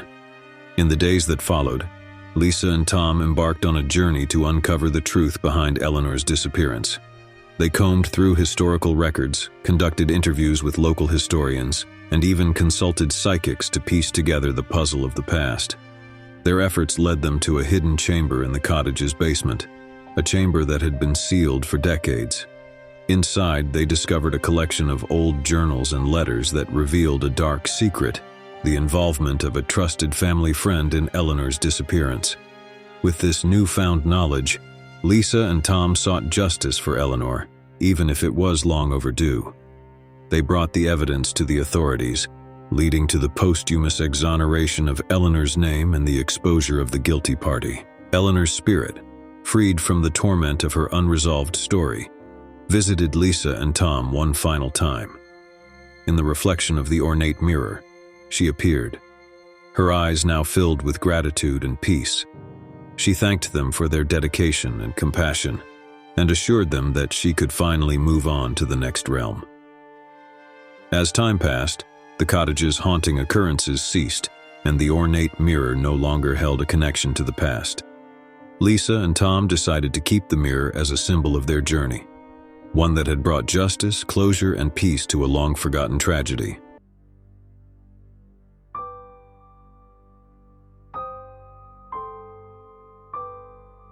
The Phantom Ship of Ravenscove, Diary Entry, September 22, 1891. Dear Diary, today I find myself in the coastal village of Ravenscove, where a chilling legend has gripped the hearts of the locals. A phantom ship that emerges from the fog-shrouded sea. Last night, as I stood upon the rugged cliffs, I witnessed the ghostly vessel firsthand. It materialized from the mist, its tattered sails billowing in the ethereal breeze. The crew, skeletal and draped in seaweed, toiled ceaselessly, their hollow eyes fixed upon some unseen task. The ship's name, etched into the rotting wood, struck fear into the hearts of those who gazed upon it. The Spectre's Revenge. It sailed past with an eerie silence, and I could not suppress a shudder. The villagers believe the ship is cursed, doomed to haunt these waters for eternity, and they dare not speak its name. It is said that any who do so are doomed to join the phantom crew in their spectral toil. My curiosity led me to delve into the history of Ravenscove, unearthing the dark tale of the Spectre's Revenge. The ship had once belonged to Captain William Blackwood, a feared pirate who plundered these very shores in the late 1700s. It was said that Blackwood's lust for treasure knew no bounds, and he would stop at nothing to amass his ill-gotten riches. Legend has it that he made a sinister pact with a malevolent sea spirit, binding his own soul to the cursed ship in exchange for untold wealth. As the years passed, Blackwood's greed only grew, and the Spectre's Revenge became a vessel of terror, leaving destruction in its wake. Villagers lived in fear of the pirate captain's return, and many whispered that he had become a wraith forever condemned to roam the seas. Determined to uncover the truth, I embarked on a perilous journey to the underwater cave rumored to be the resting place of Blackwood's ill-gotten treasures and the source of the curse. Armed with a diving suit and lantern, I descended into the depths. Within the cave's eerie confines, I found a treasure chest encrusted with barnacles and seaweed. As I pried it open, a sense of foreboding washed over me. Inside, I discovered not gold or jewels, but a tattered journal, the diary of Captain William Blackwood himself. The diary recounted Blackwood's descent into madness as the curse took hold. He wrote of the ceaseless torment inflicted upon him and his crew, of voices in the night that whispered of their impending doom. The sea spirit he had bargained with demanded not only their lives but their souls. With trembling hands, I returned to the surface, diary in hand. It was then that I realized the key to breaking the curse lay not in hoarding treasure, but in releasing the tormented spirits. Under the light of the full moon, I conducted a solemn ritual, beseeching the sea spirit to release Captain Blackwood and his crew from their cursed existence. The waters churned and frothed, and for a moment it seemed as though the very sea itself responded to my plea. As the last words of the incantation left my lips, a spectral ship materialized before my eyes, but this time it bore no air of malevolence. Captain Blackwood and his crew stood upon the deck, their forms fading into the night with expressions of gratitude. The specter's revenge vanished into the mist, leaving Ravenscove's shores forever. The village, once plagued by fear, now thrived, and the curse that had haunted it for generations was finally broken. The Diary of the Holloway House. Diary entry, December 10, 1887. Dear Diary, I write to you from the Holloway House, a grand estate that has stood for generations on the outskirts of London. My curiosity led me to this secluded mansion, where I now find myself ensnared in a web of darkness and despair. The mansion's halls are lined with portraits of long-dead ancestors, their eyes following my every move. But it is the diary I discovered in the library that chills me to the bone. The diary belonged to Sarah Holloway, a woman who lived here in the late 1800s. Her entries speak of a malevolent presence that haunts the house, a shadowy figure that whispers to her in the dead of night, promising power and wealth in exchange for her soul. Sarah's words are filled with dread as she recounts the entity's relentless pursuit. She writes of seeing it in the mirrors, its eyes like burning coals, and hearing its raspy voice in the corridors, urging her to fulfill its sinister pact. The diary ends abruptly, and I cannot help but wonder what became of Sarah Holloway. Is her spirit among the countless others that are said to linger in the Holloway house, forever tormented by the malevolent presence that dwells within? I fear that I may soon uncover the answers, for the whispers in the dark have grown louder, and I feel a presence closing in around me. I pray that I may escape the fate that befell Sarah Holloway. As I delved deeper into the Holloway house's history, I discovered that the mansion had been built upon an ancient burial ground, a fact that may explain the malevolent force that dwells here. The restless spirits of those interred beneath the house may be seeking retribution for the desecration of their final resting place. I consulted a local medium, Mrs. Eleanor Thornton, to help me communicate with the spirits. In a dimly lit room, she conducted a seance, calling upon the souls that lingered in the Holloway house. At first, there was only silence, but then, a series of eerie knocks echoed through the room. Mrs. Thornton, her eyes closed in concentration, began to speak in a voice not her own, a voice filled with anguish and longing.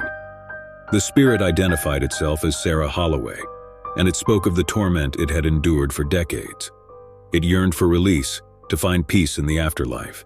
With tears in her eyes, Mrs. Thornton implored the spirit to trust us and follow the light to the other side.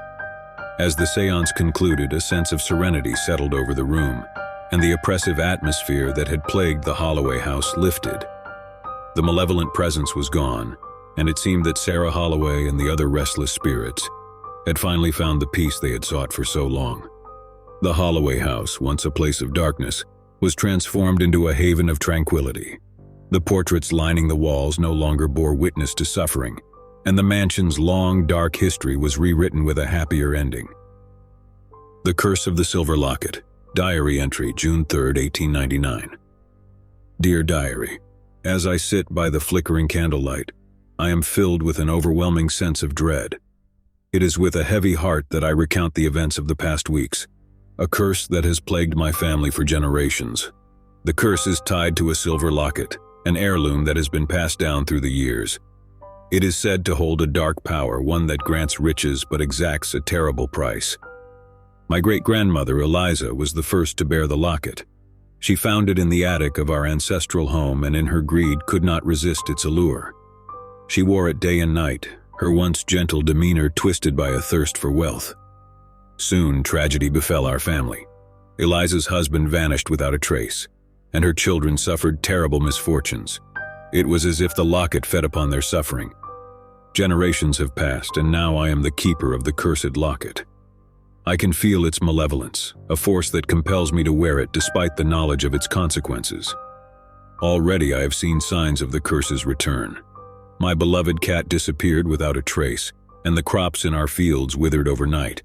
I can no longer deny that the locket is exacting its toll once more. I have made the decision to rid our family of this cursed heirloom, to break the cycle of suffering that has plagued us for so long. Tomorrow I shall seek out a way to rid myself of the locket's sinister influence, even if it means facing the darkest of horrors. May my actions spare future generations from the torment of the silver locket's curse. As I delved deeper into the lore surrounding the locket, I uncovered a grim ritual that had been passed down through the generations of my family. A ritual meant to sever the locket's connection to our bloodline. It was a dangerous undertaking, but I was willing to take the risk to end the curse. The ritual required me to venture into the heart of a long-forgotten forest on the outskirts of our estate. With the locket clasped tightly in my hand, I followed the ancient instructions, reciting incantations under the light of the full moon. As I completed the final chant, the forest around me came alive with an eerie energy. The ground trembled and the trees seemed to sway in time with my words. It was as if nature itself was responding to the desperate plea of my family to be free of the locket's curse. A blinding light enveloped me, and I felt an intense surge of pain as the locket's hold on me was severed. With a final burst of energy, I hurled the locket deep into the heart of the forest, watching as it disappeared into the underbrush. The forest fell silent, and I knew that the curse had been broken. I returned to our family home, exhausted but relieved, knowing that I had sacrificed the locket to spare future generations from its malevolent influence.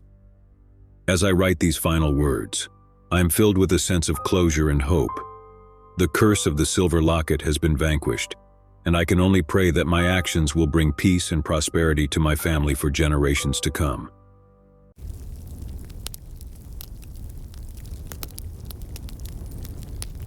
The Forgotten Factory. In the heart of an industrial town, hidden away from the bustling streets and curious eyes, there stood an abandoned factory. For years, the massive, decaying structure had been left to rot, its ominous presence looming over the town like a ghost from a bygone era. The factory had once been a hub of activity, churning out textiles that had clothed generations. But as time passed, its machinery grew obsolete, and the business crumbled, leaving behind only echoes of its former glory. One fateful summer, a group of 4 friends, Emily, David, Sarah, and Ben, decided to explore the abandoned factory. Armed with flashlights, they ventured through its rusted gates and into the shadowy interior. The air inside was thick with dust and the scent of old machinery. Cobwebs clung to the walls and forgotten tools lay scattered across the floor. It was as if time had stood still within the factory's walls. As they ventured deeper into the factory, they came across a series of old photographs. The images depicted workers toiling away at the machinery, their faces etched with exhaustion. Among the photos, they found one of a man who stood out, a tall figure with a stern expression identified only as Elijah. Their curiosity piqued, they continued their exploration, eventually stumbling upon an office buried in the heart of the factory. Dust-covered ledgers and journals filled the room, documenting the factory's history. It was there they uncovered the tragic story of Elijah, the factory's enigmatic owner. Elijah had been a stern and demanding taskmaster, obsessed with productivity and profit. He had driven his workers relentlessly, often subjecting them to harsh working conditions and long hours. The ledgers detailed a string of accidents and injuries that had befallen the laborers, all seemingly swept under the rug. As they read on, they discovered a chilling account of a workers' strike that had erupted in protest of Elijah's cruel treatment. The strike had turned violent, with workers clashing with security forces hired by the factory owner. One entry in particular sent shivers down their spines. It described a night when the factory had been set ablaze, resulting in a catastrophic loss of life. Elijah had narrowly escaped the inferno, but the fire had claimed the lives of many workers. As they delved deeper into the journal, they realized that Elijah had never been held accountable for the tragedy. Instead, he had disappeared from the town, his fate shrouded in mystery. Their exploration took them to the factory's basement, a dark and foreboding space. There, they discovered an ancient, dusty safe hidden behind a crumbling wall. With trembling hands, they managed to pry it open, revealing a collection of letters that had never been sent. The letters were addressed to Elijah, each penned by a grieving family member of a worker who had perished in the factory fire. They spoke of sorrow, anger, and a thirst for justice. It was clear that the families believed Elijah bore responsibility for the tragedy. Suddenly, a chilling sensation washed over them, and they heard faint whispers echoing through the basement.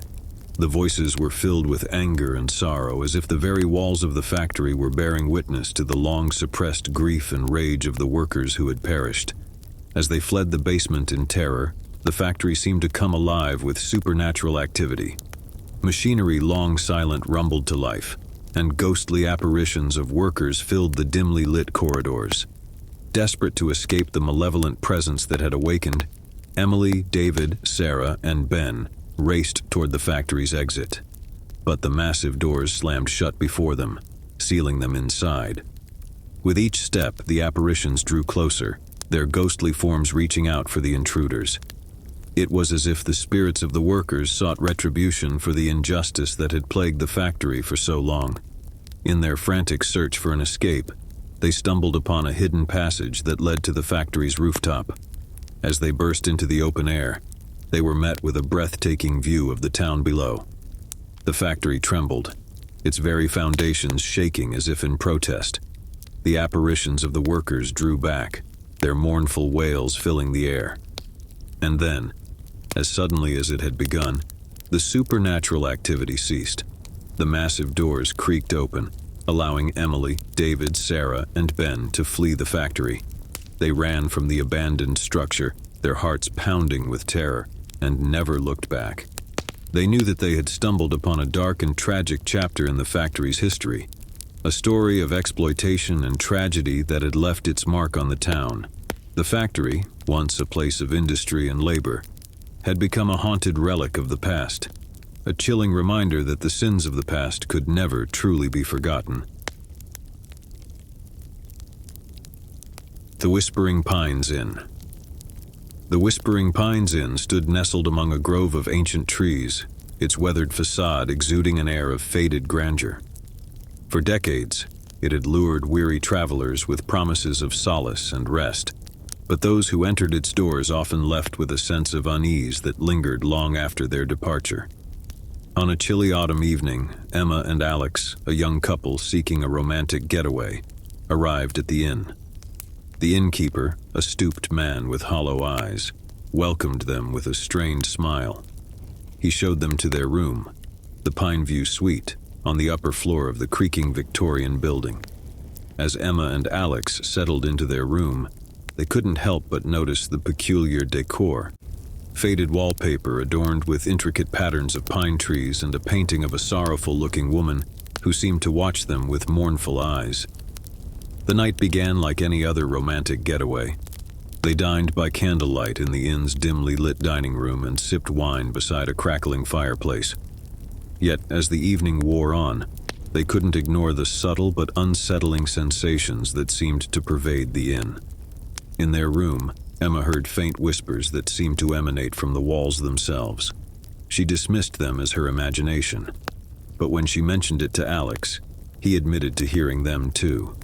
They strained to make out the words, which spoke of sorrow, longing, and a plea for release. Determined to unravel the mystery, they decided to explore the inn after dark. They descended the narrow staircase, their footsteps echoing in the eerie silence. The inn seemed different at night, shadows dancing across the walls and a chill in the air that was far more pervasive. They ventured into the inn's library where an old guest book sat on a dusty shelf. Leafing through its pages, they discovered entries dating back centuries, each filled with tales of inexplicable experiences and unsettling encounters. One entry, written by a couple in the 1800s, described a nightmarish encounter in the Pine View suite. They spoke of whispers that grew into haunting voices and a feeling of suffocation that left them gasping for air. They had fled the inn in the dead of night, never to return. As they continued reading, they noticed a recurring theme. Guests who had stayed in the Pine View suite had experienced inexplicable phenomena and left the inn forever changed. Emma and Alex decided to return to their room, hoping to capture evidence of the mysterious whispers they had heard earlier. They set up a recording device and settled into bed, the oppressive atmosphere weighing on them. In the dead of night, the whispers returned, louder and more insistent. The recording device captured eerie voices pleading for release, and Emma and Alex huddled together, their fear growing with each passing moment. Then, the room plunged into darkness, and the air grew icy. Emma and Alex felt an otherworldly presence in the room, a malevolent force that seemed to press against their chests, making it difficult to breathe. In their terror, they fumbled for the flashlight, casting its beam across the room. To their horror, they saw the woman from the painting in the corner, her eyes no longer mournful but filled with rage. She moved closer, her form flickering like a ghostly apparition. Driven by instinct, Emma and Alex fled the room, racing down the narrow hallway and down the staircase. As they burst out of the inn, they heard a mournful wail that seemed to emanate from the very walls of the building. They drove away from the Whispering Pines Inn, their hearts pounding and their minds haunted by the nightmarish encounter. They knew they had narrowly escaped the clutches of a malevolent force that dwelled within the inn, a force that preyed on the souls of those who dared to stay in the Pineview suite. Though they never returned to that accursed place, the memory of their night at the Whispering Pines Inn would forever linger, a chilling reminder that some mysteries were better left unsolved, and some places were better left unvisited.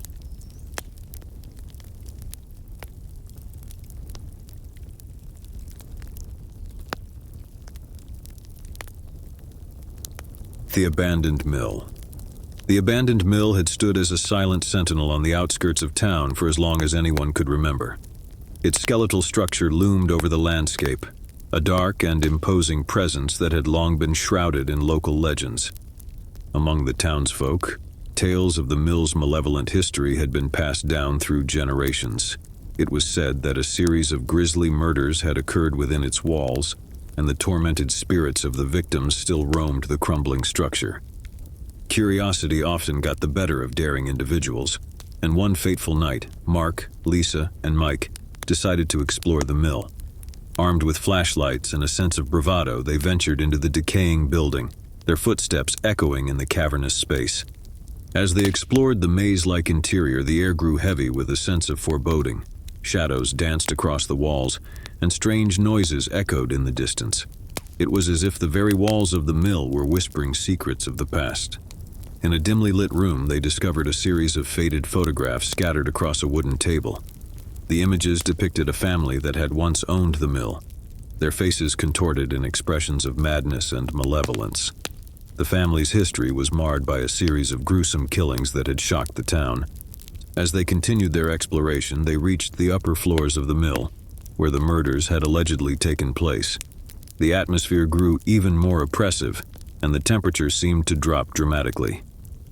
Suddenly, they heard the sound of a child's laughter echoing through the darkness.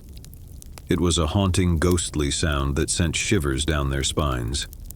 Following the eerie laughter, they discovered a small, forgotten nursery with toys strewn across the floor. As they examined the room, they noticed that the toys seemed to move of their own accord, as if guided by unseen hands. Mark reached out to pick up a dusty old teddy bear, and as he did, the laughter grew louder, filling the room with a chilling cacophony. Terrified, they fled the nursery and descended the stairs, their hearts pounding with fear. But as they reached the ground floor, they realized that they were no longer alone in the mill. Shadows moved in the corners of their vision, and ghostly figures began to materialize before them. The apparitions were the restless spirits of the murder victims, their eyes filled with torment and accusation. They reached out to the intruders, their ghostly fingers brushing against their skin like an icy breeze. In a desperate attempt to escape, Mark, Lisa, and Mike ran for the mill's exit. But as they crossed the threshold, they felt a bone-chilling coldness wash over them. It was as if the very spirits of the mill had latched onto them, refusing to let go. They ran through the moonlit night, the ghostly apparitions pursuing them relentlessly. It was only when they reached the town's edge that the spirits finally relented, disappearing into the darkness with mournful wails. Exhausted and shaken to their core, Mark, Lisa, and Mike vowed never to return to the abandoned mill. The malevolent history and the restless spirits that dwelled within its walls were a chilling reminder that some places held horrors beyond imagination. As they left the mill behind, they couldn't help but wonder how many others had ventured into its dark depths, never to return, and how many more would be drawn to the malevolent presence that haunted the abandoned structure. The Silent Forest. The Silent Forest had always been a place of mystery and unease in the small town of Ravenswood. The ancient trees, with their gnarled branches, seemed to reach out like skeletal fingers, and an oppressive stillness hung in the air. Locals spoke of strange occurrences within the forest, from unexplained disappearances to eerie sightings in the dead of night. One summer's eve, Claire and Alex, two adventurous friends, decided to venture into the heart of the Silent Forest. They had heard the tales and legends, and they were determined to uncover the truth behind the eerie reputation of the woods. As they entered the forest, the daylight dimmed, and an eerie silence enveloped them. The crunch of leaves beneath their feet seemed to echo, amplified by the oppressive stillness. The forest felt like a realm untouched by time, as if it existed outside the boundaries of reality. They followed a narrow, winding path that led deeper into the heart of the forest, their flashlights cutting through the encroaching darkness. The trees seemed to close in around them, their twisted branches forming grotesque shapes in the dim light. As they ventured deeper, they began to hear faint whispers carried on the wind. The whispers were indistinct, as if they belonged to an ancient language long forgotten. Claire and Alex exchanged nervous glances but pressed on, their curiosity driving them forward. The forest grew denser, and they soon found themselves surrounded by towering trees that blotted out the moonlight. The path ahead seemed to twist and turn, leading them deeper into the labyrinthine heart of the Silent Forest. That's when they heard the music, a haunting melody that seemed to emanate from the very trees themselves. It was a mournful tune, played on an unseen instrument, its notes echoing through the darkness. They followed the sound of the music, unable to resist its enchanting pull. It led them to a clearing bathed in an eerie, otherworldly light. In the center of the clearing stood a spectral figure, a woman with long flowing hair and a tattered gown, her fingers dancing over an invisible instrument. As Claire and Alex watched in awe, the spectral woman turned her gaze upon them, her eyes filled with a sorrow that seemed to pierce their very souls. Without uttering a word, she extended a ghostly hand toward them, beckoning them closer. Compelled by an irresistible force, they stepped into the clearing, their hearts pounding with a mixture of fear and fascination. The spectral woman's music grew more haunting, and she began to dance, her movements ethereal and graceful. As they watched, they felt themselves being drawn into the dance, their bodies moving in time with the spectral figure. It was as if they had become part of an ancient ritual, connected to forces beyond their comprehension. The forest itself seemed to come alive, its trees swaying in time with the music, and strange, glowing orbs floated in the air around them. Claire and Alex felt a profound sense of both wonder and dread as they became ensnared in the supernatural dance. Hours passed in a blur, and when the dance finally came to an end, they found themselves standing at the edge of the Silent Forest, the first light of dawn breaking over the horizon. The spectral woman had disappeared, leaving them with a sense of profound loss and confusion. They stumbled out of the forest, their minds reeling from the otherworldly experience. As they returned to the town of Ravenswood, they knew that they had glimpsed a realm beyond human understanding, a place where the boundaries between the living and the supernatural were blurred. The silent forest remained an enigma, its mysteries hidden deep within its ancient woods, waiting to ensnare those who dared to venture into its depths. Claire and Alex would forever carry the memory of their encounter with the spectral figure and the haunting dance of the silent forest, a testament to the inexplicable wonders and terrors that lurked in the shadows. The lighthouse keeper's legacy. Perched on a desolate stretch of coastline, the Weatherby Lighthouse had long been a beacon of safety for sailors navigating treacherous waters. Its towering structure had weathered countless storms, but it was not just the elements that had left their mark on this lonely outpost. The legend of the Weatherby Lighthouse was one of tragedy and mystery. Local folklore spoke of a lighthouse keeper named Samuel Weatherby, a solitary man who had tended to the beacon for decades. He had lived alone, shrouded in secrecy, and had rarely been seen by the townsfolk. One foggy evening, a group of friends, Kate, Tom, and Rachel, decided to visit the lighthouse as part of their coastal adventure. The tales of Samuel Weatherby had always intrigued them, and they were determined to uncover the truth behind the enigmatic keeper. As they approached the lighthouse, its towering form emerged from the mist, its light sweeping across the turbulent sea. The beacon seemed to beckon them closer, its eerie glow casting long shadows on the rocky shore. Inside the lighthouse, they found a narrow spiral staircase that wound its way to the top. As they ascended, the air grew colder, and a sense of unease settled upon them. The walls were lined with old maritime charts and faded photographs of the sea, but there was no trace of Samuel Weatherby. Finally, they reached the lantern room where the lighthouse's powerful beam cast a piercing light out to sea. It was there that they found a dusty journal, its pages filled with Samuel Weatherby's handwritten entries. The journal spoke of a life of solitude and isolation, of a man who had become obsessed with the sea and its mysteries. Samuel had written of strange sightings in the waters below, of eerie lights that danced on the waves and ghostly apparitions that haunted the shoreline. As they read on, the entries grew more disturbing.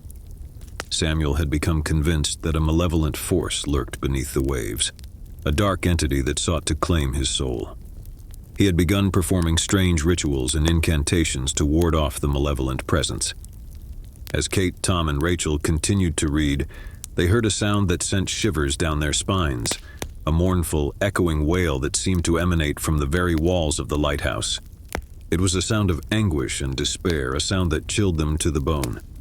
Terrified but driven by a morbid curiosity, they ventured out onto the lighthouse's balcony, where they were met with a sight that defied explanation.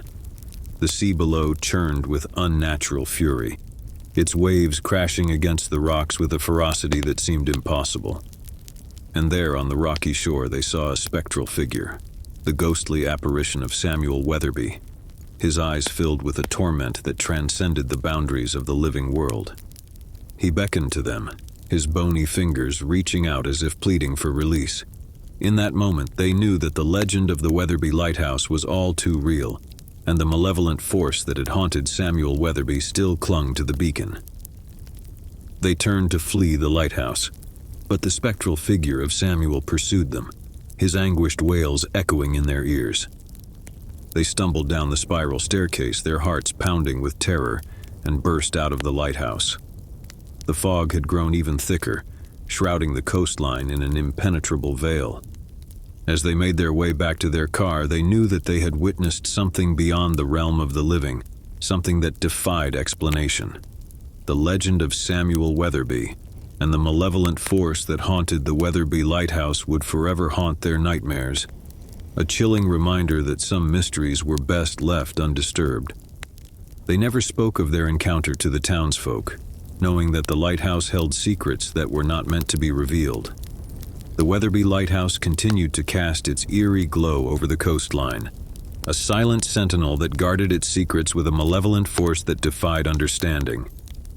And so the legend of the Weatherby Lighthouse lived on, a dark and enigmatic chapter in the coastal town's history, a testament to the enduring mysteries of the sea and the haunting legacy of Samuel Weatherby, the lighthouse keeper who had dared to confront the unknown. Story 1. The Forbidden Temple of Angkor Wat. Angkor Wat, the famous temple complex in Cambodia, was a must-visit for tourists worldwide. Mark and his friends, avid urban explorers, decided to explore not just the main temple but also the less-known ruins nearby. The group had heard whispers of the temple's dark past, horrifying experiments, cruel treatment of patients, and rumors of restless spirits. Determined to document their adventure, they brought cameras, flashlights, and a sense of dread that clung to them like a second skin. As they entered the decaying building, the stench of mildew and decay assaulted their senses. Crumbling walls, shattered windows, and discarded hospital equipment painted a grim picture of what had transpired within these walls. The exploration was unnerving, but nothing could prepare them for what they discovered in the basement. Rows of rusted cages, restraints, and a chillingly preserved operating room told a haunting tale of suffering. Sarah's friend Jake couldn't resist trying on an old straitjacket for a photo.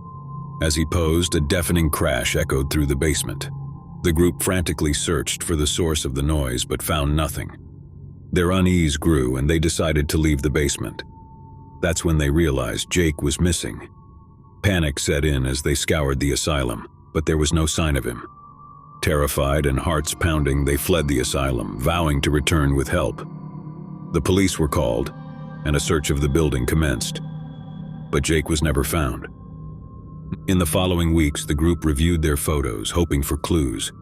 In one, they saw Jake straitjacketed, surrounded by shadowy figures with hollow eyes. His fate remained a mystery, but the chilling photograph served as a haunting reminder of their ill-fated exploration. As time passed, the group's obsession with Jake's disappearance grew. They delved deeper into the history of the asylum, uncovering tales of a doctor who had conducted grotesque experiments on patients, leaving them scarred both physically and mentally. One evening, Sarah received an anonymous email with a cryptic message, coordinates leading to an abandoned mansion on the outskirts of town. Intrigued and driven by the need for closure, the group decided to investigate. The mansion, hidden behind overgrown trees and crumbling stone walls, exuded an air of malevolence. As they entered, they discovered a room filled with disturbing photographs and journals detailing the doctor's experiments. The truth unfolded before their eyes. Jake had become a victim of the asylum's dark past. He had been subjected to torturous procedures, his mind shattered by the doctor's sadistic pursuits. As they continued to explore, they stumbled upon a hidden chamber deep within the mansion. Inside, they found Jake, his emaciated body suspended from the ceiling by chains. His eyes, once vibrant, now held only emptiness. With trembling hands, they released Jake from his nightmarish prison. His reunion with Sarah was bittersweet, as the horrors he had endured left him a shell of his former self. The group vowed to bring the doctor's atrocities to light, to ensure that no one else would suffer the same fate. But as they left the mansion, they couldn't shake the feeling that the darkness of the asylum still clung to them, a haunting reminder of the evil they had uncovered.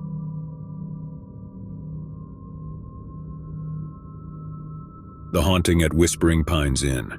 Nestled deep in the Appalachian Mountains, Whispering Pines Inn was known for its rustic charm and breathtaking views. Sarah and her husband Mark decided to spend their anniversary there, eager to escape the hustle and bustle of city life. The innkeeper, Mr. Simmons, welcomed them warmly and showed them to their room, a quaint antique-filled suite with a balcony overlooking the dense forest. Their first night was peaceful, but on the second night, Sarah was awakened by a soft, mournful whisper that seemed to emanate from the walls themselves. She roused Mark, but he heard nothing and dismissed it as a dream. The whispers grew louder each night, accompanied by a feeling of icy dread that seemed to seep into their bones. Sarah's sleepless nights left her exhausted, and Mark's skepticism slowly eroded. One evening, as they sat on the balcony, a chilling voice spoke directly into their minds. "Leave this place before it claims you," it warned. They glanced around, but there was no one to be seen. Terrified, they packed their bags and sought out Mr. Simmons. As they approached the innkeeper's office, they noticed a portrait on the wall, an eerie painting of Mr. Simmons himself, his eyes cold and lifeless.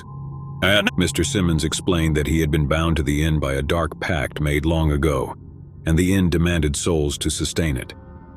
He had lured countless guests to their doom, and he was bound to do so for eternity. With a heavy heart, Mr. Simmons urged them to run to save themselves from the inn's insatiable hunger.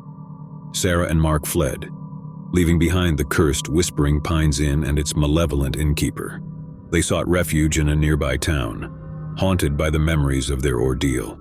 The whispers and icy dread had left scars on their souls, a constant reminder of the evil that had lurked within the inn's walls. Years later, as they passed by the inn, they saw that it had fallen into further disrepair, its once charming exterior now a decrepit facade.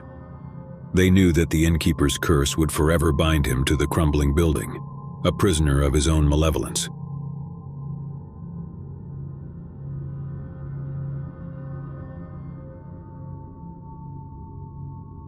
The disappearing hamlet of Whitestone. Eager for an adventure off the beaten path, Tom and his friends embarked on a road trip through the remote countryside of Eastern Europe. They had heard rumors of a hidden village called Gavroska, untouched by modern civilization. After hours of driving, they stumbled upon the village nestled in a picturesque valley. Its inhabitants, dressed in traditional attire, welcomed the travelers with open arms. The village seemed idyllic, frozen in time. As they explored, Tom and his friends noticed peculiarities: the villagers' insistence on not mentioning the modern world, the absence of any technology, and the eerie quiet that pervaded the village. On the second day, they awoke to find the village deserted. Panic set in as they searched for any sign of life, but there was none. They decided to leave, but discovered their car had vanished. Trapped in Gavroska, they delved deeper into the mystery. Hidden in a cellar, they uncovered a journal from the 1800s that told of a curse placed upon the village, a curse that trapped its inhabitants in a timeless purgatory. With each passing day, Tom and his friends felt time slip away, their own bodies aging while the village remained untouched. Desperate, they sought a way to break the curse. Their research led them to a hidden chamber beneath the village church, where they discovered a decrepit altar. There, they performed a solemn ritual to appease the ancient curse, offering their own time and memories in exchange for the village's freedom. The village came alive once more, but Tom and his friends aged decades in an instant, their memories fading like mist. They were old, their lives reduced to fragments of time, but they had succeeded. The curse of Gavroska was lifted and the village was free. Tom was the only one who survived, a frail old man with only fleeting memories of his youth and friends. He would never forget the sacrifice that had set the village free, a sacrifice that had come at a great personal cost.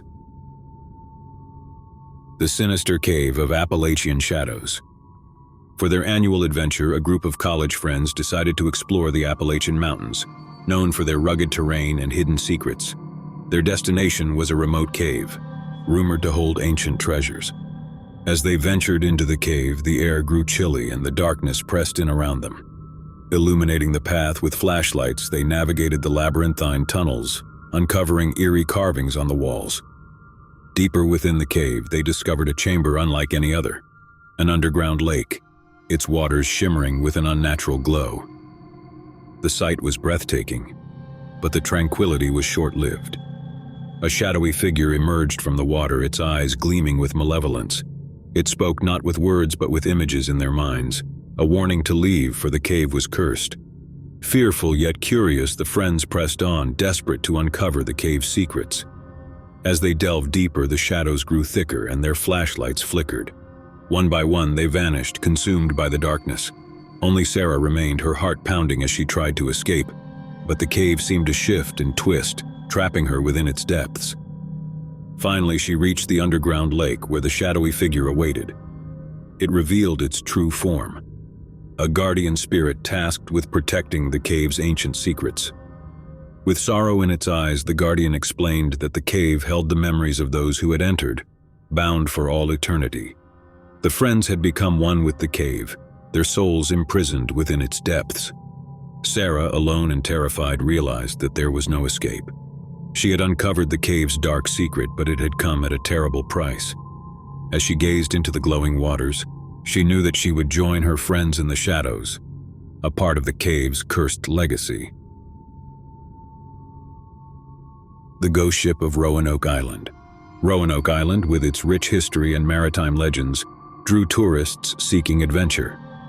A group of friends set out to explore the coastal town, eager to uncover the mysteries hidden within its shores. As they wandered the historic waterfront, they stumbled upon a dilapidated ship, its timbers rotting and sails tattered.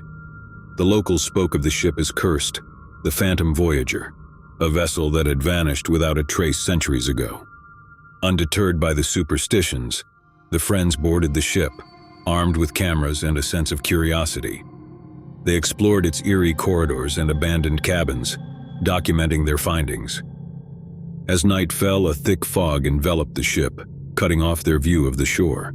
Panic set in as they realized they were trapped on the ghostly vessel. Desperate, they tried to signal for help, but their cries went unanswered. Strange occurrences plagued them. The sound of ghostly footsteps, whispers in the dark, and apparitions that seemed to flicker in and out of existence. The friends grew increasingly frightened, their unity crumbling. One by one, they vanished, consumed by the ship's supernatural forces. Only Alex remained, his heart pounding as he tried to make sense of the nightmare that had become his reality. In the ghostly silence, Alex stumbled upon a journal hidden in the captain's quarters.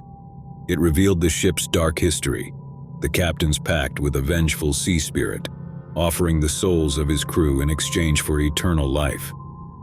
The Phantom Voyager had become a floating prison, a vessel bound by dark magic to claim the souls of those who dared to step aboard. Alex understood that the ship could never be free until its curse was broken. With grim determination, he confronted the sea spirit, offering his own soul in exchange for the release of the ship and the trapped souls within. The spirit, its eyes filled with malevolence, accepted the offer, and the ship faded into the mist. Alex was left alone on the fog-shrouded waters, a survivor of the ghostly ordeal. He watched as the Phantom Voyager vanished from sight, knowing that his sacrifice had set the trapped souls free, but had come at a terrible cost.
One, the haunting of Willow Lake. Nestled in the heart of the dense forest, Willow Lake had always been a tranquil and picturesque camping destination. Families and nature enthusiasts flocked to its shores during the summer months, seeking respite from the hustle and bustle of the city. One warm July weekend, a group of friends, Sarah, Mike, Lisa, and Tom, decided to embark on a camping trip to Willow Lake. They had heard stories of its serene beauty and the abundance of wildlife in the area. It seemed like the perfect getaway. They arrived at the campsite, pitched their tents, and spent the day hiking along the trails that crisscrossed the woods. As evening descended, they gathered around a crackling campfire, roasting marshmallows and sharing ghost stories. As the night deepened, an eerie stillness settled over the forest. The usual sounds of nocturnal creatures seemed to have vanished, leaving the group in a hushed silence that was punctuated only by the crackling of the fire. Sarah, an avid photographer, decided to capture the beauty of the moonlit lake. She ventured toward the water's edge, her camera in hand. The others watched as she framed her shot, capturing the shimmering reflection of the full moon on the tranquil surface. Just as Sarah was about to take her photo, she heard a faint whisper behind her.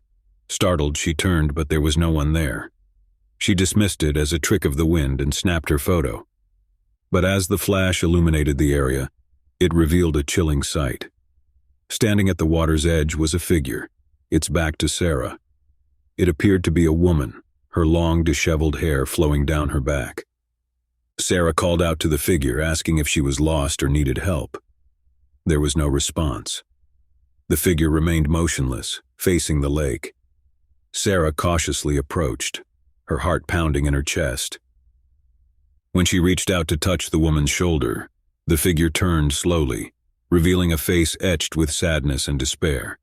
Her eyes were vacant and her lips moved soundlessly as if trying to convey a message. Terrified, Sarah stumbled backward, her friends rushing to her side. They saw the spectral figure too, standing by the water's edge, a ghostly presence that seemed to radiate sorrow. They decided to pack up and leave the campsite immediately, their fear overpowering their curiosity. As they retreated, they glanced back one last time to see the figure disappear into the moonlit mist.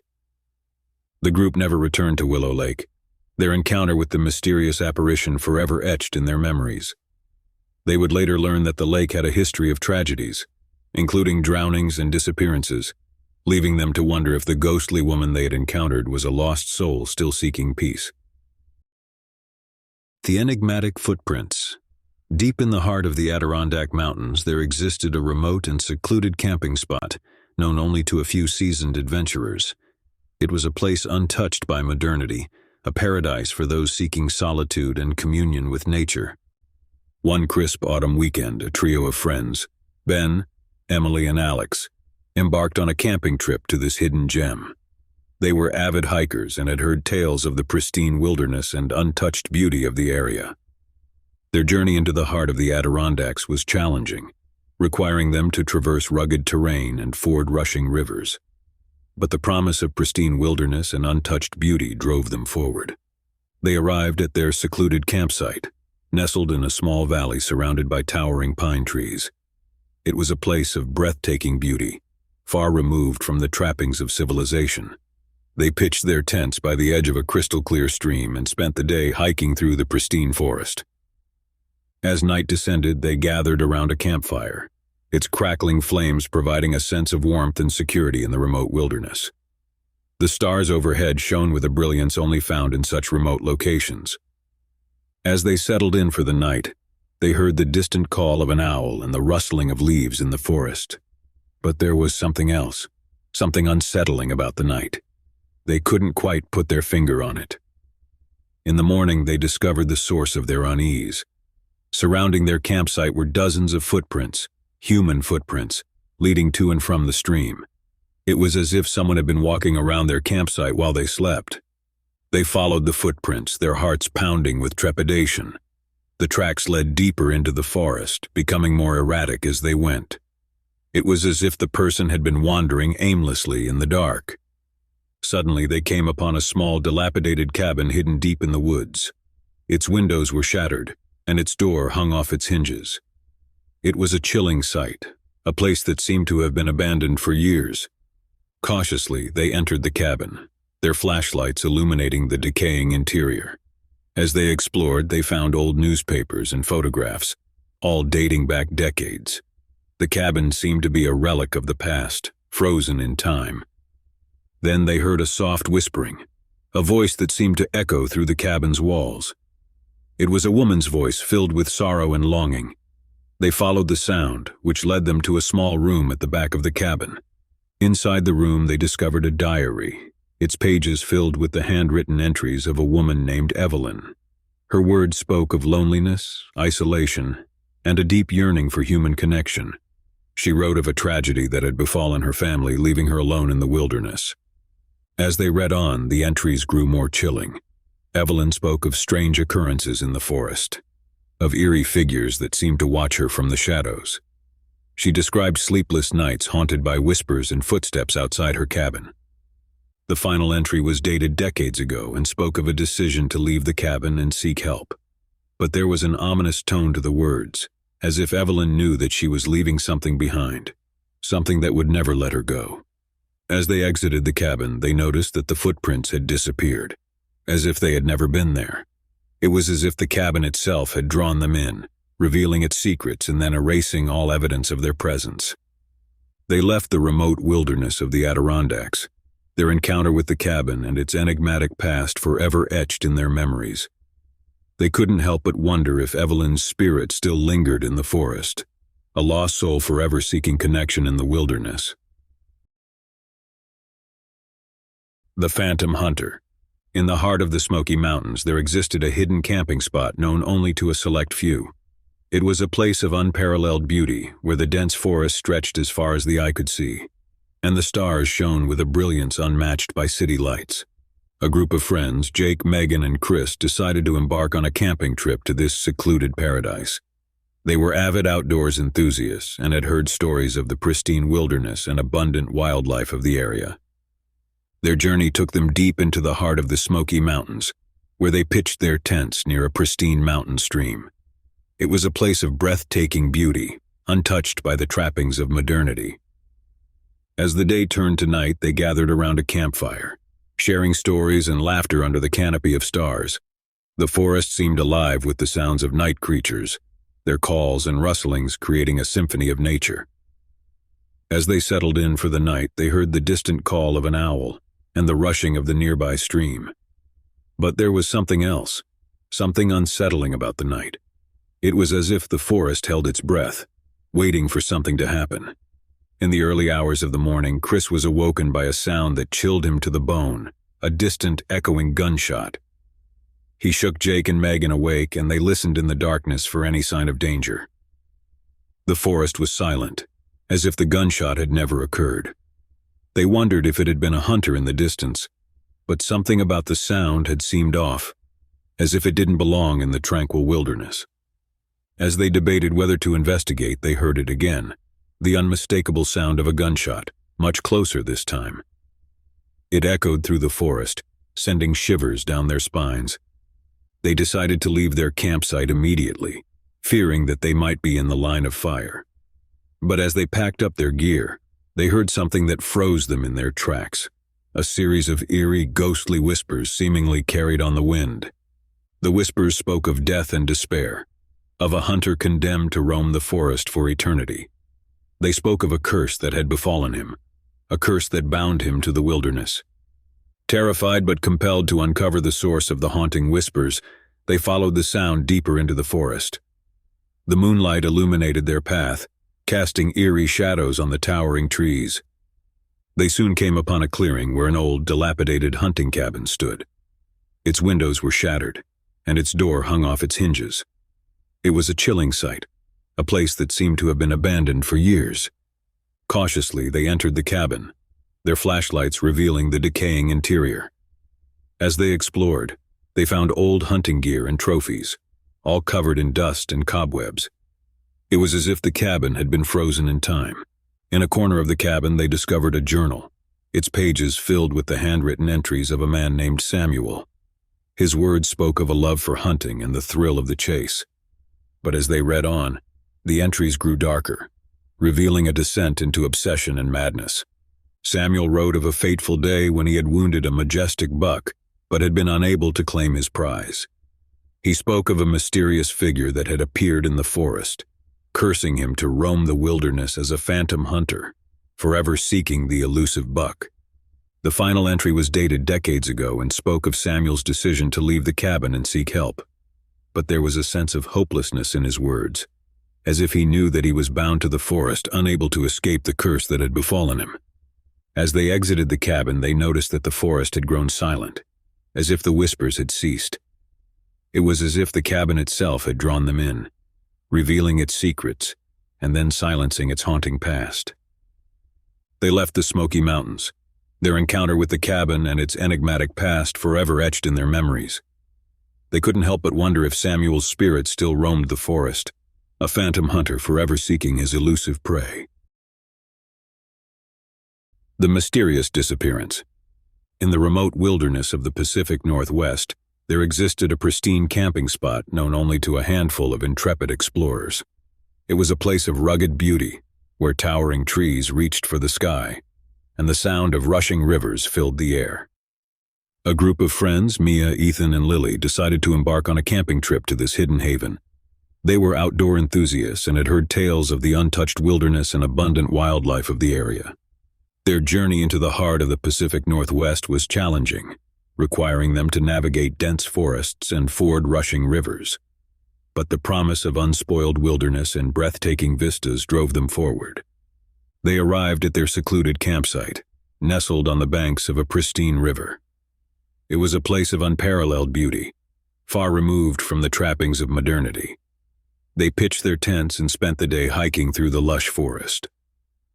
As night descended, they gathered around a campfire, its warm glow providing a sense of comfort in the remote wilderness. The stars overhead shone with a brilliance only found in such isolated locations. As they settled in for the night, they heard the distant call of an owl and the rustling of leaves in the forest. But there was something else, something unsettling about the night. It was as if the forest held its breath, as if it were waiting for something to happen. In the middle of the night, Mia was awoken by a sound that sent a chill down her spine, a distant echoing cry for help. She woke Ethan and Lily, and together they listened in the darkness for any sign of distress. The cry came again, closer this time, and it was unmistakably human. They knew they had to investigate, fearing that someone might be in danger. With flashlights in hand, they followed the sound deeper into the forest. The forest was eerily silent as they ventured into its depths, the only sound the rushing of the river in the distance. They soon came upon a small clearing where they discovered a tent pitched haphazardly. Cautiously, they entered the tent, their flashlights revealing a scene of chaos. Sleeping bags were tossed about, and supplies were strewn across the floor. It was as if the occupants had fled in a hurry. Then they heard it again, the cry for help, this time coming from deeper in the forest. They followed the sound, their hearts pounding with trepidation.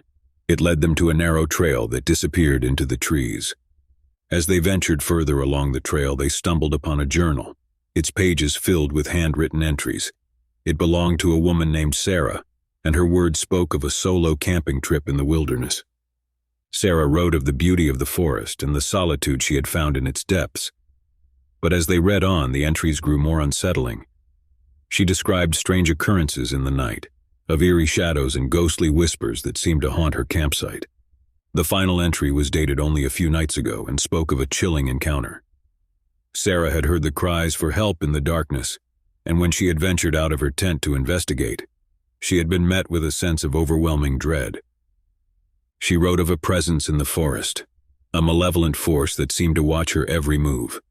She feared that she was being hunted, that something in the wilderness wanted to claim her.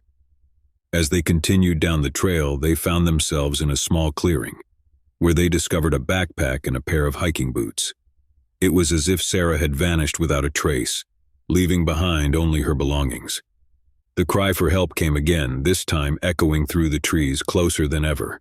It sent shivers down their spines, and they knew they had to leave the forest immediately, fearing that they too might become victims of whatever malevolent force had claimed Sarah. They retreated from the wilderness of the Pacific Northwest, their encounter with the mysterious disappearance forever etched in their memories.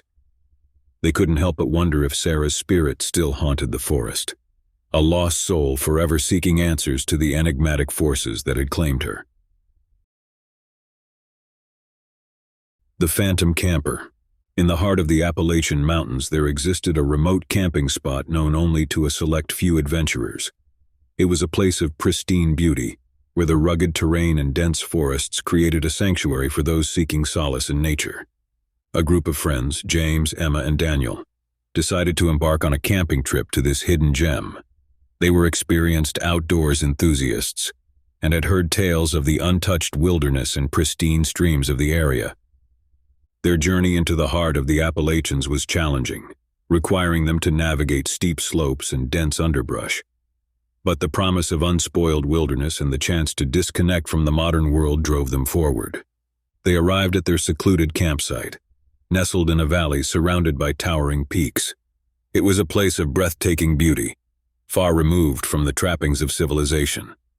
They pitched their tents and spent the day hiking through the rugged terrain. As night descended, they gathered around a campfire, its crackling flames providing a sense of warmth and security in the remote wilderness. The stars overhead shone with a brilliance only found in such isolated locations. As they settled in for the night, they heard the distant call of an owl and the rustling of leaves in the forest. But there was something else, something unsettling about the night. It was as if the forest held its breath, waiting for something to happen. In the middle of the night, James was awoken by a sound that sent a shiver down his spine, a faint echoing voice calling out in the darkness. He woke Emma and Daniel, and together they listened for any sign of distress. The voice came again, a desperate plea for help, and it was unmistakably human. They knew they had to investigate, fearing that someone might be in danger. Armed with flashlights, they followed the sound deeper into the forest. The forest was eerily silent as they ventured into its depths, the only sound the distant rush of the nearby stream. They soon came upon a small clearing, where they discovered an old tattered tent. Cautiously they entered the tent, their flashlights revealing a scene of disarray. Sleeping bags were torn open, and supplies were scattered across the floor. It was as if the occupants had fled in a panic. Then they heard it again, the voice this time closer, as if it were just beyond the trees. They followed the sound, their hearts pounding with trepidation. It led them to a narrow trail that wound deeper into the forest. As they ventured further along the trail, they stumbled upon a backpack and a hiking jacket, abandoned on the ground as if their owner had hastily discarded them. It was a chilling sight, a sign that someone had been in distress. The voice came again, echoing through the trees, desperate and pleading. It sent shivers down their spines, and they knew they had to leave the forest immediately, fearing that they too might become victims of whatever unseen force had claimed the camper. They retreated from the wilderness of the Appalachians, their encounter with the phantom camper forever etched in their memories. They couldn't help but wonder if the voice they had heard was the desperate plea of a lost soul, forever trapped in the remote wilderness, forever seeking escape from the enigmatic forces that had claimed them.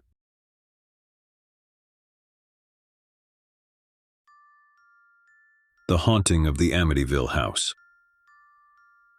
In November 1974, the quiet town of Amityville, New York, became the epicenter of a terrifying supernatural ordeal that would go down in history as one of the most famous haunted house stories ever told.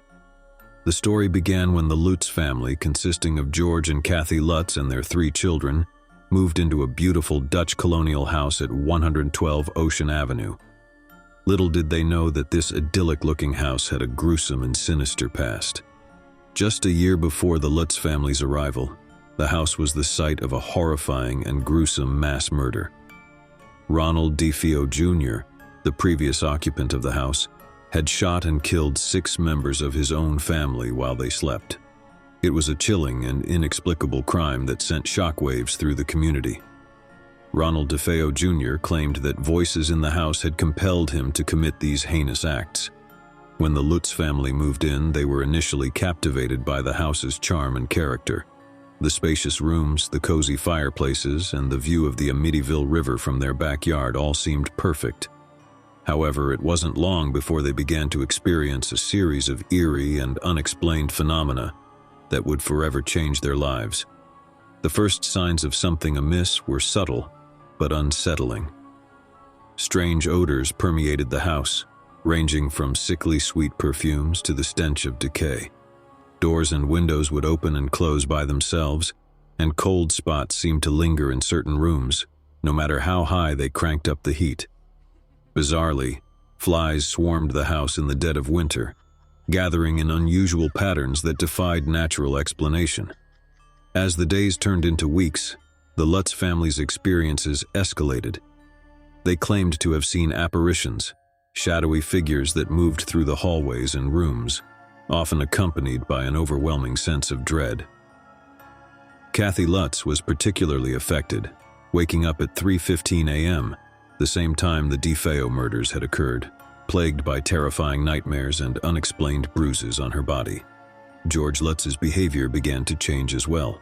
He became increasingly irritable and withdrawn, spending long hours in the basement, which he claimed was unnaturally cold.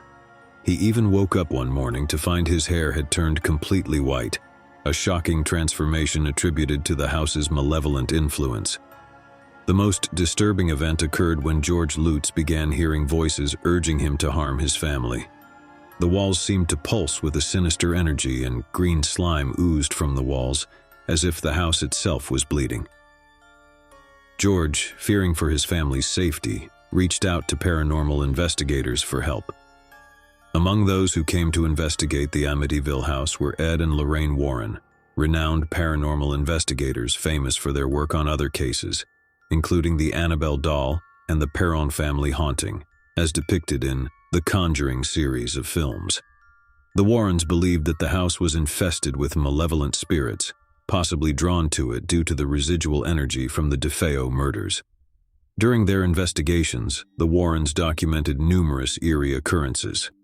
They recorded unexplained noises, captured photographs with strange anomalies, and reported feelings of extreme cold and malevolence in certain areas of the house.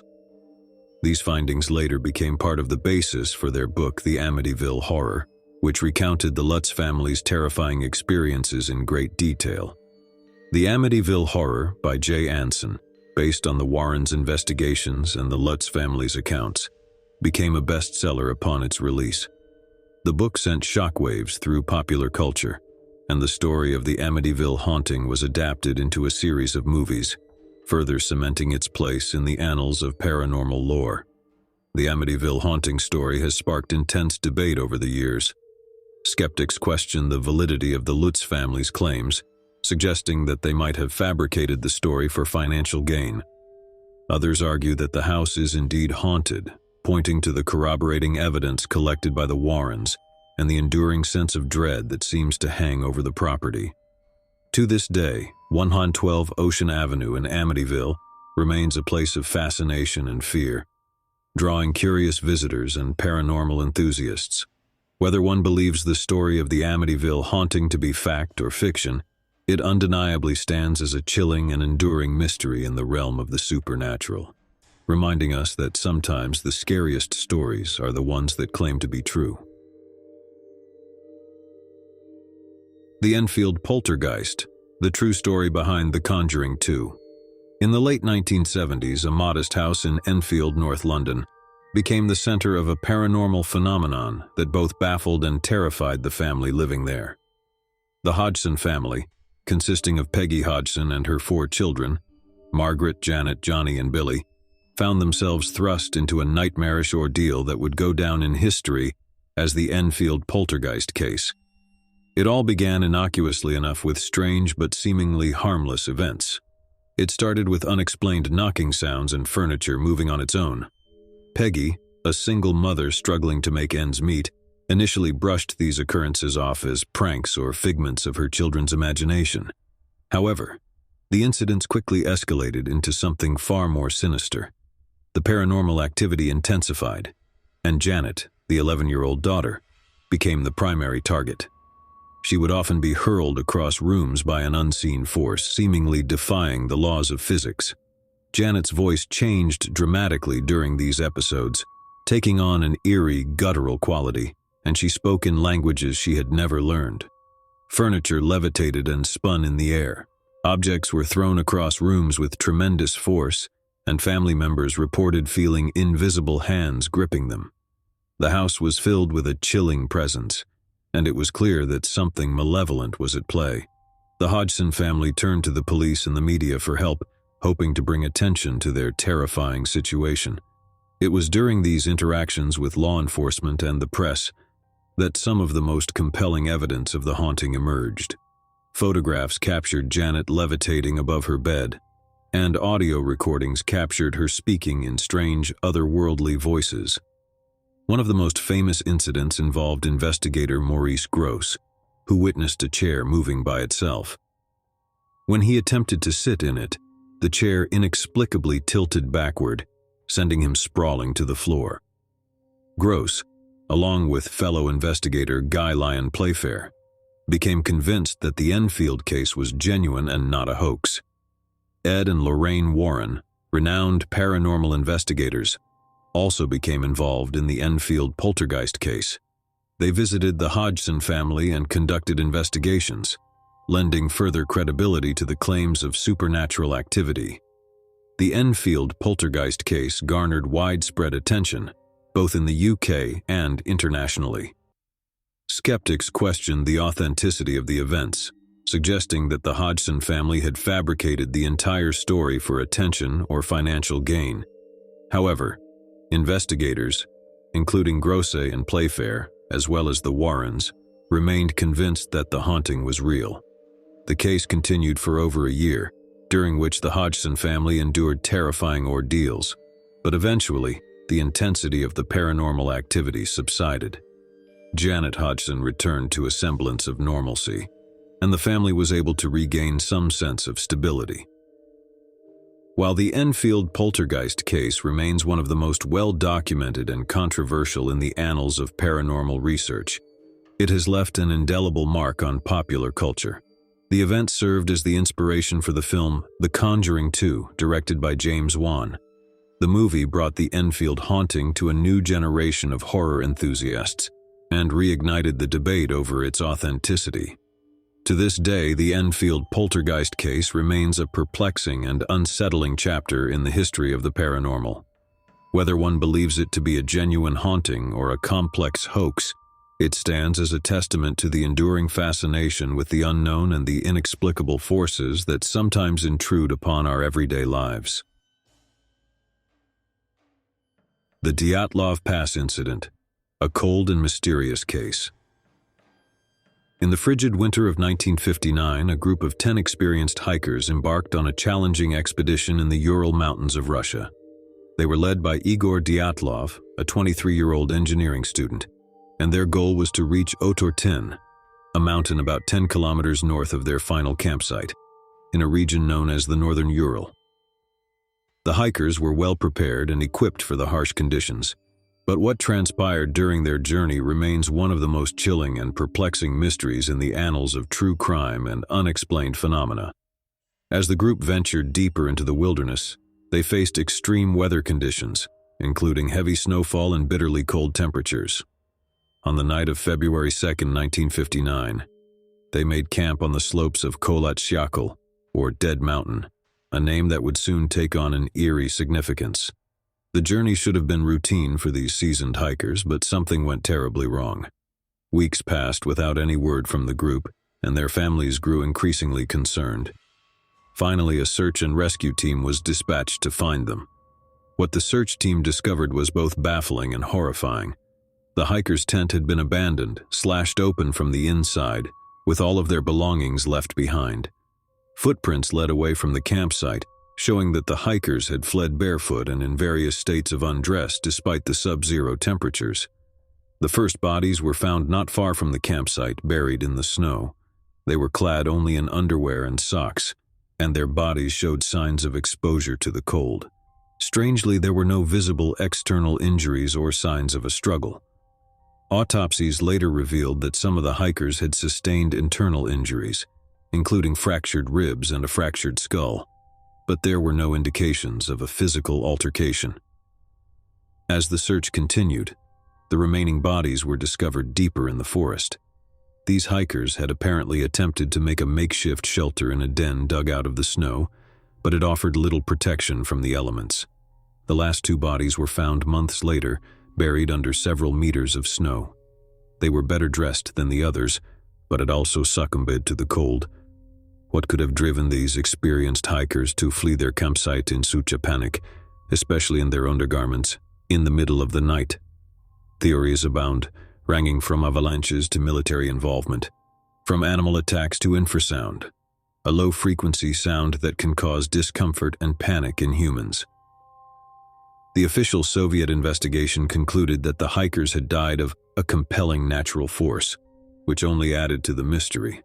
The details of the investigation were classified, further fueling speculation and conspiracy theories. Decades later, in the 1990s, the Russian government declassified some of the case files, shedding a little more light on the incident. Yet the Dyatlov Pass incident remains a chilling enigma. Theories and speculation continue to swirl around this tragic event, with no conclusive explanation ever offered. The eerie circumstances surrounding the Dyatlov Pass incident have captured the imaginations of people around the world, inspiring numerous books, documentaries, and even fictionalized accounts. To this day, it stands as a stark reminder of the vast, unforgiving wilderness and the mysteries that can unfold in the most remote and treacherous corners of the earth.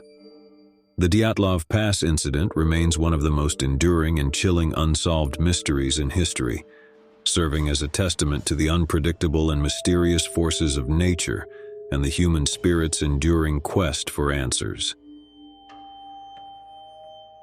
The Exorcism of Anneliese Michel. The real story of the exorcism of Emily Rose. In the small town of Klingenberg, Germany, in the early 1970s, a young woman named Anneliese Michel was about to become the center of a haunting and deeply disturbing case of demonic possession. Her ordeal, which ultimately resulted in her tragic death, has been the subject of fascination, controversy, and cinematic adaptation, most notably in the film The Exorcism of Emily Rose.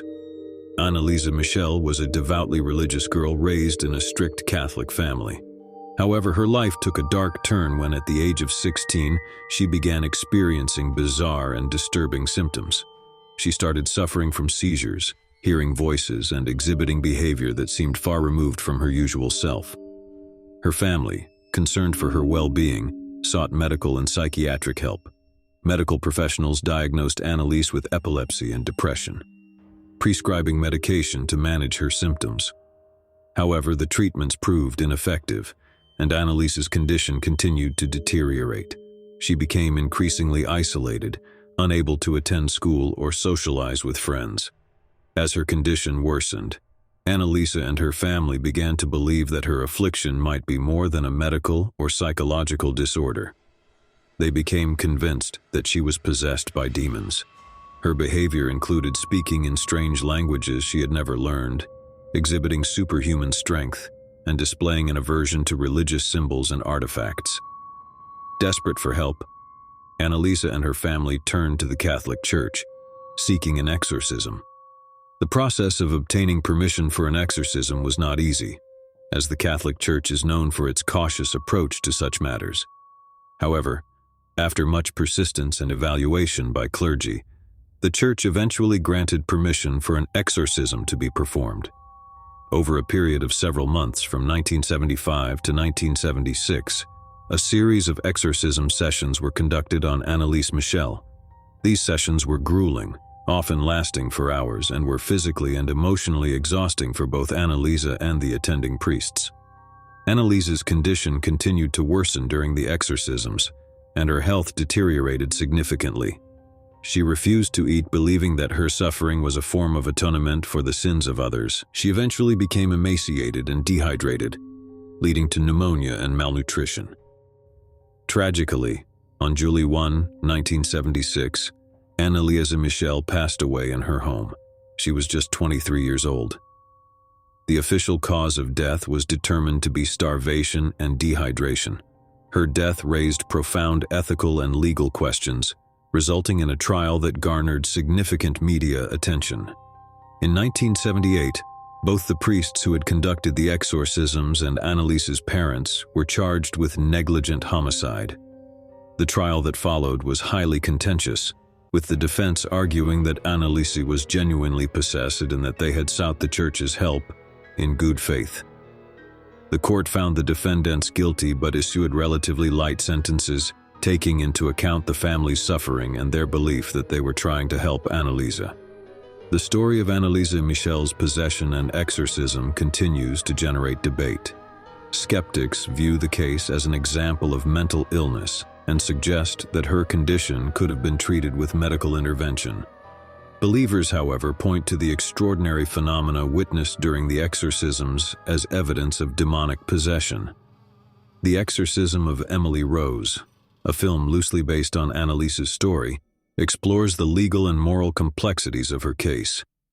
Regardless of one's beliefs, the tragic tale of Anneliese Michel serves as a stark reminder of the intersection of religion, mental health, and the enduring human fascination with the supernatural. The Mothman Prophecies, Strange Encounters in Point Pleasant. In the small town of Point Pleasant, West Virginia, between 1966 and 1967, residents experienced a series of bizarre and unsettling encounters with a creature that would become known as the Mothman. These strange events, accompanied by reports of eerie sightings and unexplained phenomena, have fascinated and mystified people for decades. The Mothman's tale began on the evening of November 15, 1966, when two couples, Roger and Linda Scarberry and Steve and Mary Malata, were driving near an abandoned munitions factory known as the TNT area. As they approached a remote area known as the McClintock Wildlife Management Area, they spotted a tall, winged figure with glowing red eyes standing near the factory gate. Terrified by the sight of this bizarre creature, the couple sped away, but the creature pursued them, effortlessly keeping up with their car even as it reached speeds of up to 100 miles per hour. Only when they reached the Point Pleasant city limits did the Mothman vanish into the night. The following day, the couples reported their encounter to the local authorities, who were initially skeptical, but soon became inundated with similar reports from other residents. Eyewitness accounts described a creature roughly 7 feet tall, with enormous wings and piercing red eyes. It was often described as having the ability to glide or hover just above the ground. In the weeks that followed, Point Pleasant was gripped by a sense of fear and unease. More sightings of the Mothman were reported, often accompanied by strange electrical disturbances, malfunctioning car engines, and mysterious phone calls with eerie metallic voices. Many who saw the creature experienced intense feelings of dread and foreboding. Journalist John Keel, who arrived in Point Pleasant to investigate the phenomenon, documented these strange occurrences in his book, The Mothman Prophecies. Keel's research suggested that the Mothman sightings were connected to a broader series of paranormal events, including UFO sightings, Men in Black encounters, and a bridge collapse that claimed the lives of 46 people on December 15, 1967, exactly 1 year after the first Mothman sighting. Keel proposed various theories about the Mothman, including the idea that it was a harbinger of doom or a manifestation of psychic energy. He also explored the possibility of a government conspiracy or a connection to extraterrestrial beings. The Mothman phenomenon continued to mystify and terrify residents of Point Pleasant, but as quickly as it had begun, it seemed to vanish. Sightings of the creature grew less frequent, and the town gradually returned to a sense of normalcy. Despite the passage of time, the legend of the Mothman endures. Point Pleasant embraces its eerie reputation and hosts an annual Mothman Festival, drawing visitors from around the world. Statues, artwork, and memorabilia dedicated to the creature can be found throughout the town. The Mothman's true nature and purpose remain a subject of debate and speculation. Some view it as a purely paranormal phenomenon, while others attribute it to folklore, mass hysteria, or natural explanations such as large owls or sandhill cranes. Regardless of one's beliefs, the Mothman continues to be a symbol of the unexplained and the enduring allure of the mysterious and unknown in the human psyche.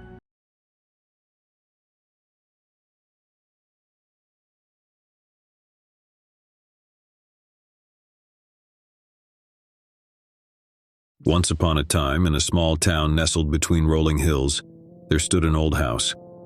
This house had a reputation, one that sent shivers down the spines of anyone who dared to speak its name. It was known as the Whispering House. The Whispering House had been abandoned for as long as anyone could remember. Its wooden shutters hung crookedly on the windows, and ivy had wound its way up the crumbling walls. Locals claimed that strange things happened inside, things that couldn't be explained. One crisp autumn day, 4 friends named Jack, Sarah, Mark, and Lisa decided to put the rumors to the test. They gathered outside the Whispering House, their breath visible in the chilly air. They had all heard the stories, the whispers that echoed through the halls, the doors that opened and closed by themselves, the eerie glow in the windows at night. Jack, the adventurous one of the group, was the first to speak. "Are we really going in?" Sarah, always curious, replied, "We have to see if it's true, don't we?" Mark, the skeptic, scoffed, "This is just superstition. There's no such thing as haunted houses." Lisa, who had heard countless ghost stories from her grandmother, couldn't help but feel a sense of unease. "Well, if there's nothing to be afraid of, then let's prove it." With a mixture of trepidation and determination, they pushed open the creaking front door and stepped into the Whispering House. The air inside was stale, and dust motes danced in the sunlight that filtered through the cracked windows. They began to explore room after room, their flashlights revealing peeling wallpaper, discarded furniture, and an eerie silence that hung heavy in the air. As they ventured deeper into the house, a sense of foreboding settled over them. Shadows seemed to move on their own, and strange noises echoed through the hallways. It wasn't long before even Mark, the skeptic, felt a chill run down his spine. "I don't like this," Lisa whispered, her voice barely audible, but Jack was determined to press on. "Come on, guys, it's just an old house. Let's not chicken out now." As they continued their exploration, they couldn't shake the feeling of being watched. Whispers seemed to drift through the walls, too faint to make out words, but unsettling nonetheless.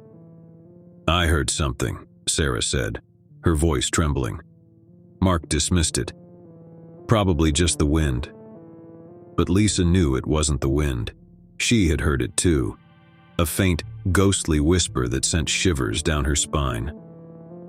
They reached the grand staircase, its ornate banister worn with age. The stairs creaked beneath their feet as they began to ascend. It was as if the very house was alive, its timbers groaning and protesting their presence. On the second floor, they explored room after room, each one seemingly frozen in time. Old portraits stared down at them from the walls, their eyes following their every move. Dust-covered furniture lay draped in white sheets, as if waiting for a guest who would never arrive.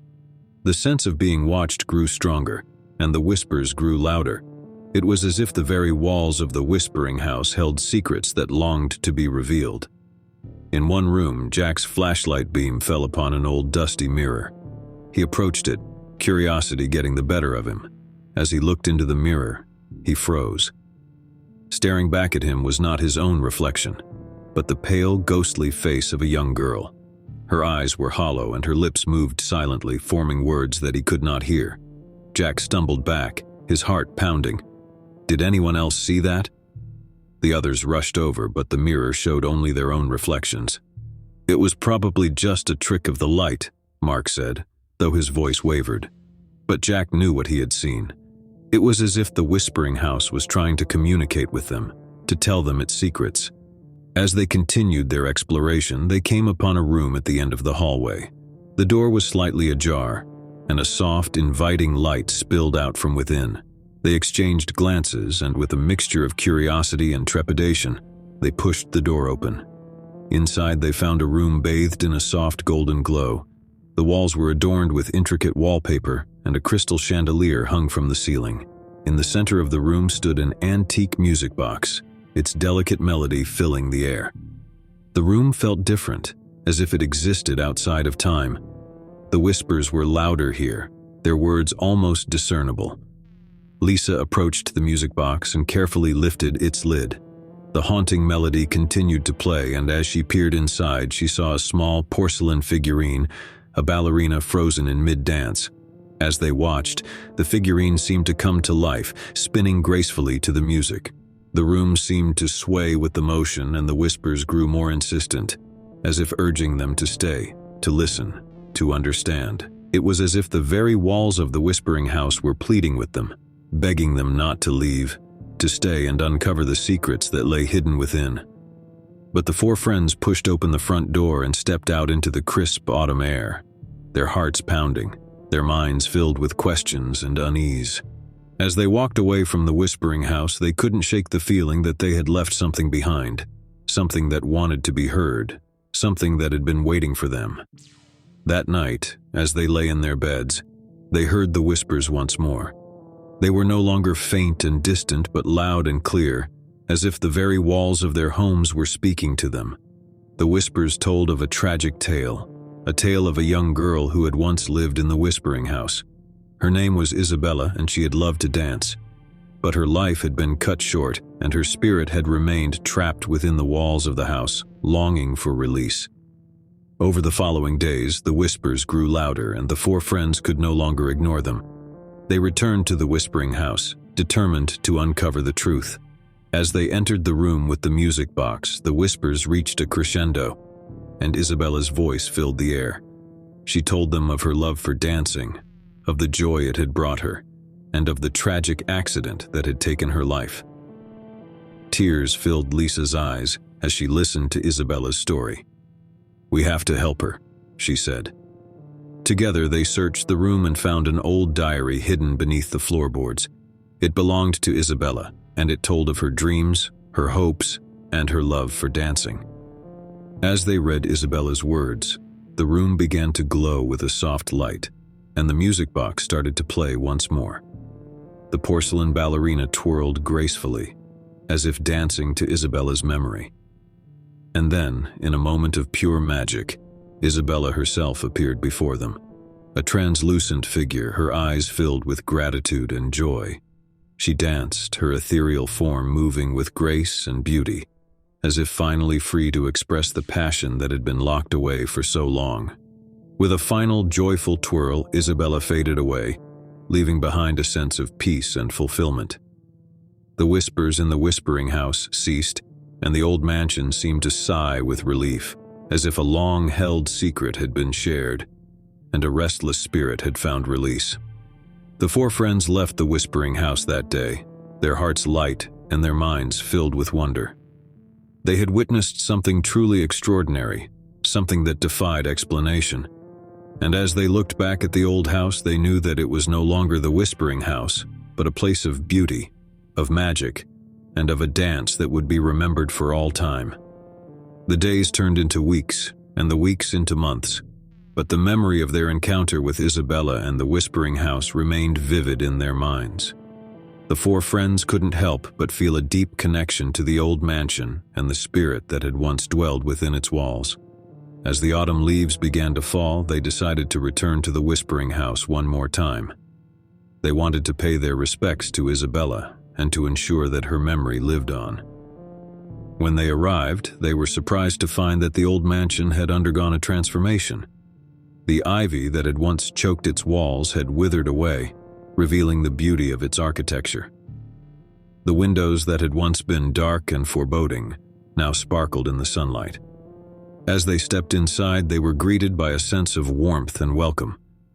The Whispering House no longer felt eerie and unsettling. Instead, it radiated a quiet serenity. In the room with the music box, they found a single red rose placed beside it, a symbol of love and remembrance.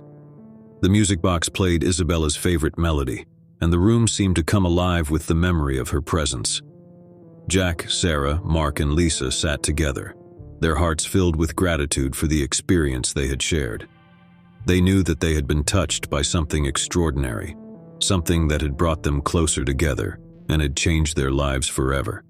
As they left the Whispering House for the final time, they knew that they were leaving behind a place haunting whispers, but for the enduring tale of Isabella, a tale of love, loss, and the power of friendship to transcend even the darkest of mysteries. As they looked back one last time at the old mansion, they couldn't help but smile, knowing that they had played a part in bringing light to a place that had once been shrouded in darkness.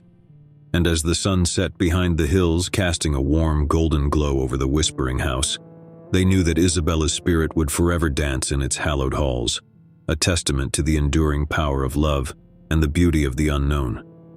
But as the years passed, The memory of the Whispering House began to fade. The town's younger generation paid little heed to its history, and the old mansion once again fell into disrepair. Jack, Sarah, Mark, and Lisa grew older, their lives filled with the responsibilities and demands of adulthood. They had families of their own, and the demands of daily life left little time for the memories of their youth. But one autumn day, as they gathered together for a rare reunion, the topic of the Whispering House came up. They reminisced about the strange and wondrous events of that fateful day, and their faces lit up with the joy of shared memories. "I wonder if the Whispering House is still there," Lisa mused. "It's been so long since we visited." Jack, ever the adventurer, suggested, "Why don't we go back and see? Maybe it's still as magical as we remember." And so, on a crisp autumn morning, the four friends made their way back to the town where they had spent their youth. As they approached the familiar hills, they couldn't help but feel a sense of nostalgia. But when they arrived at the location of the Whispering House, they were met with a sight that filled them with sorrow. The old mansion had fallen into complete disrepair. Its once glistening windows were shattered, its walls were covered in graffiti, and the ivy that had once adorned its exterior had withered away. Tears welled up in Lisa's eyes as she gazed upon the sorry state of the house. "It's such a shame. The Whispering House used to be so beautiful." Sarah nodded, her voice filled with sadness. "It's as if all the magic has been drained from it." They ventured inside, their footsteps echoing in the empty, decaying halls. The whispers that had once filled the house were now gone, replaced by a haunting silence. In the room with the music box, they found only dust and decay. The music box itself had been stolen, leaving behind an empty space that seemed to mock their memories. Jack, Sarah, Mark, and Lisa walked through the rooms, their hearts heavy with the weight of time and loss. The Whispering House, once a place of wonder and mystery, had become a forgotten relic of the past. As they made their way back outside, they couldn't help but feel a deep sense of melancholy. The magic of their youth, the memory of Isabella's dance, and the enduring bond of their friendship all seemed like distant echoes in the autumn breeze. And so, they left the Whispering House for the last time, their footsteps echoing in the empty halls. The once magical place had become a ghost of its former self, a testament to the passage of time and the fleeting nature of memories. As they stood outside, looking at the crumbling mansion, Jack spoke quietly, his voice filled with resignation. "It's time to let go of the past. The Whispering House is no more." And with heavy hearts, they turned away from the once magical place and walked back toward their own lives, carrying with them the bittersweet memories of a time when the world was filled with wonder, when the whispers of a haunted house had been a source of excitement, and when the dance of a young spirit had touched their hearts. But in the quiet corners of their minds, they knew that the Whispering House would forever live on in their memories, a place where the past and the present intertwined, where the line between reality and magic blurred, and where the echoes of a young girl's dance would forever haunt their souls.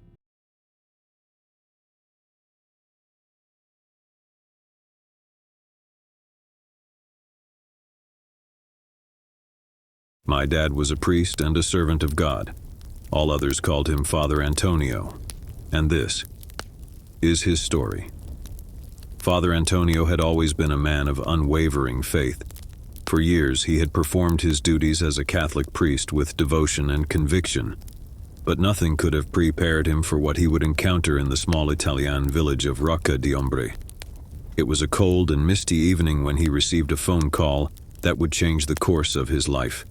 The voice on the other end was that of a desperate woman, Francesca, who sobbed as she explained the torment her family had endured. She spoke of unnatural occurrences, objects moving on their own, strange voices in the dead of night, and a malevolent presence that seemed to lurk in every corner of their ancestral home, Villa delle Ombre. "I beg you, Father Antonio," Francesca implored. "Please come to our village and help us. We fear that evil has taken hold of our home." With his heart heavy with concern, Father Antonio agreed to make the journey to Rocca di Ombre. He knew that exorcisms were rare and dangerous endeavors, reserved for the most extreme cases, but he couldn't turn his back on a family in distress. As he arrived in the village, he was greeted by Francesca and her family, a mother, a father, and their 2 young children. Their eyes were filled with a mixture of hope and fear as they led him to Villa delle Ombre, a grand old mansion that had stood for centuries. The house itself was an imposing structure, its stone facade weathered by time and its windows darkened by shadows. Father Antonio couldn't shake the feeling that the very walls of the villa held secrets that were better left undiscovered. Inside, the atmosphere was heavy and suffocating. The air seemed to vibrate with an otherworldly presence, and the flickering candles cast eerie shadows on the walls. It was as if the house itself was holding its breath, waiting for the exorcism to begin. Francesca's father, Angelo, spoke with a tremor in his voice. "Father, we have sought the help of priests before, but the evil that dwells here is relentless. It mocks our prayers and defies our faith." Father Antonio nodded solemnly. He had heard such accounts before, but the true nature of evil was something that could never be fully comprehended. He knew that the battle ahead would not be an easy one. The exorcism began in the dimly lit living room.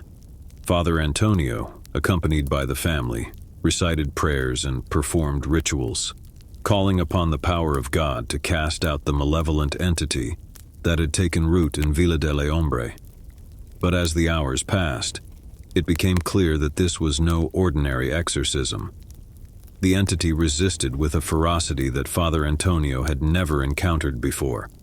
Objects flew across the room, furniture shook violently, and a deep guttural voice emanated from the very walls themselves. "Leave this place, foul spirit," Father Antonio commanded, his voice unwavering. "In the name of God, I cast you out." But the entity only laughed, a chilling, mocking laughter that sent shivers down the spines of all present. Part 2. The Dark History. As the exorcism continued into the night, Father Antonio couldn't help but wonder about the history of Villa delle Ombre. There was something about the house, something ancient and sinister, that seemed to fuel the malevolent force within. During a brief respite in the exorcism, he spoke with Angelo about the history of the villa. Angelo's eyes were haunted as he recounted the tales that had been passed down through generations. "Father, this house has witnessed unspeakable horrors," Angelo began. "Centuries ago, it belonged to a powerful nobleman who dabbled in the dark arts. He practiced forbidden rituals and made pacts with demonic forces in exchange for wealth and power." Father Antonio listened intently, his heart heavy with foreboding. As the years passed, Angelo continued, the nobleman's soul grew darker and his deeds more depraved. He committed acts of unspeakable cruelty, and his victims were many. It is said that the very walls of this house absorbed the suffering and anguish of those who suffered within its walls. Father Antonio realized that the evil that dwelled in Villa delle Ombre was not a recent affliction, but a malevolence that had festered for centuries. The sins of the past had left an indelible mark on the house, and the entity that now tormented the family was a manifestation of that darkness. Determined to confront the malevolent force head-on, Father Antonio resumed the exorcism with renewed resolve. He recited prayers and wielded holy relics, pushing the entity to the brink. But as the climax of the exorcism neared, the entity's resistance reached a fever pitch. The very foundations of the house seemed to tremble, and the family clung to each other in terror. Francesca's mother, Maria, cried out, "Father, please, we cannot endure this any longer. The evil is too strong." Father Antonio knew that he could not falter now. With all the strength of his faith, he invoked the power of God and confronted the entity with unwavering resolve. "In the name of God Almighty, I command you to leave this place and never return." For a moment, there was a deafening silence, and Father Antonio feared that his efforts had been in vain.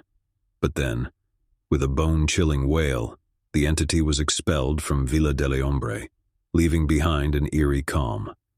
The family collapsed in exhaustion and relief, tears of gratitude streaming down their faces.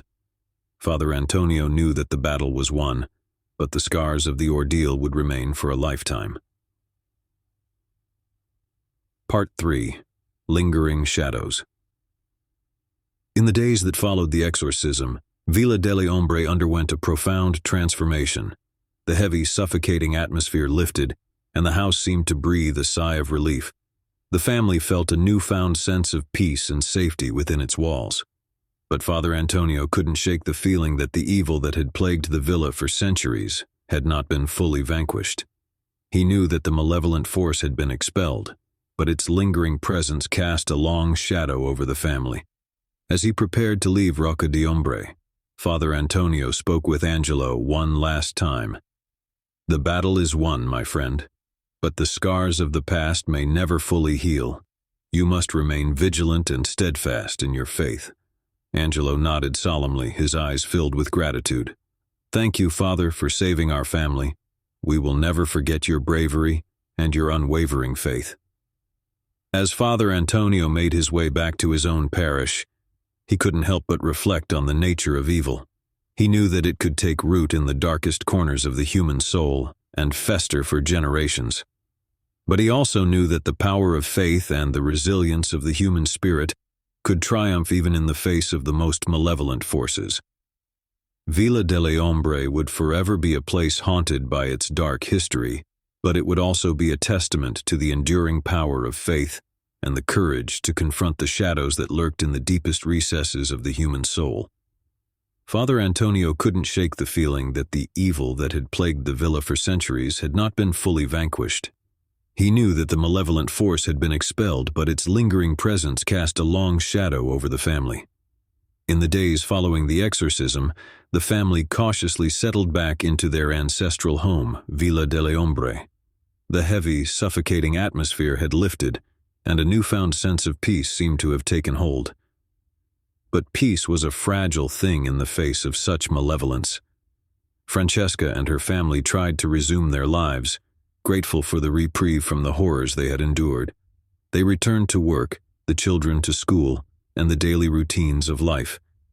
Yet, there was a lingering unease that refused to dissipate. At night, they would gather around the dinner table sharing stories and laughter, trying to rebuild the bonds that had been strained by the darkness that had consumed their home. Father Antonio had urged them to lean on their faith, to seek solace in prayer, and to remain vigilant. As the weeks turned into months, life seemed to return to normal.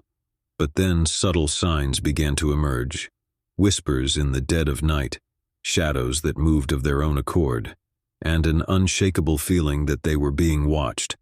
Francesca's father, Angelo, was the first to notice the changes. He confided in Father Antonio, his voice trembling with fear. "Father, I hear the whispers again, just as we did before. It's as if the evil has found a way back into our home." Father Antonio's heart sank. He knew that evil was relentless, and it would seize any opportunity to return. He returned to Villa delle Ombre, this time with a sense of grim determination. The family greeted him with a mixture of relief and anxiety. They knew that the battle was far from over. Father Antonio conducted a thorough investigation, seeking any clues that might explain the resurgence of the malevolent force. It was during this investigation that he discovered a hidden room in the depths of the villa, a chamber that had been sealed for centuries. The walls of the chamber were adorned with sinister symbols and blasphemous writings, a testament to the dark rituals that had been performed there in ages past.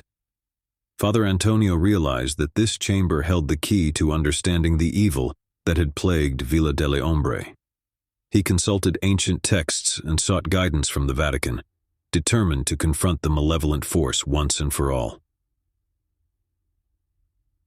Part 4. The Final Battle. The day of reckoning arrived as Father Antonio, armed with sacred relics and the unwavering faith of the family, entered the hidden chamber. The air was thick with malevolence, and the very walls seemed to pulse with dark energy. As he recited prayers and performed rituals, the malevolent force within the chamber stirred. Shadows danced on the walls, and the temperature plummeted to an icy chill. But Father Antonio was unyielding in his resolve. "In the name of God Almighty," he proclaimed, I command you to reveal yourself and face the judgment of heaven." With a deafening roar, the entity manifested before him, a swirling vortex of darkness, its shape shifting and contorting as it lashed out with tendrils of pure evil.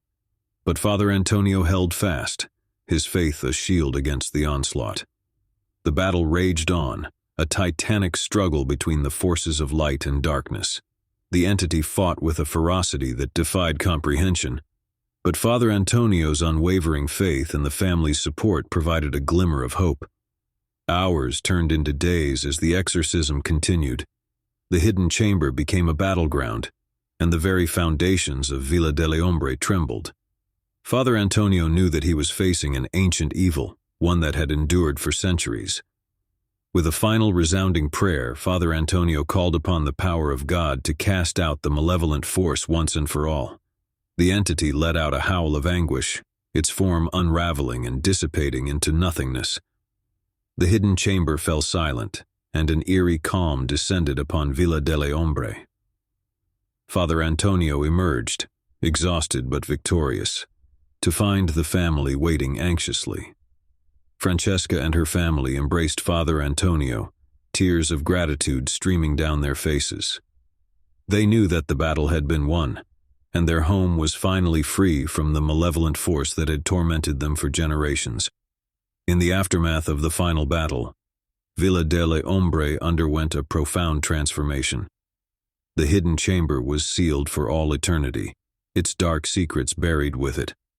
The heavy, suffocating atmosphere that had plagued the villa for centuries lifted, replaced by a sense of peace that was, at last, genuine.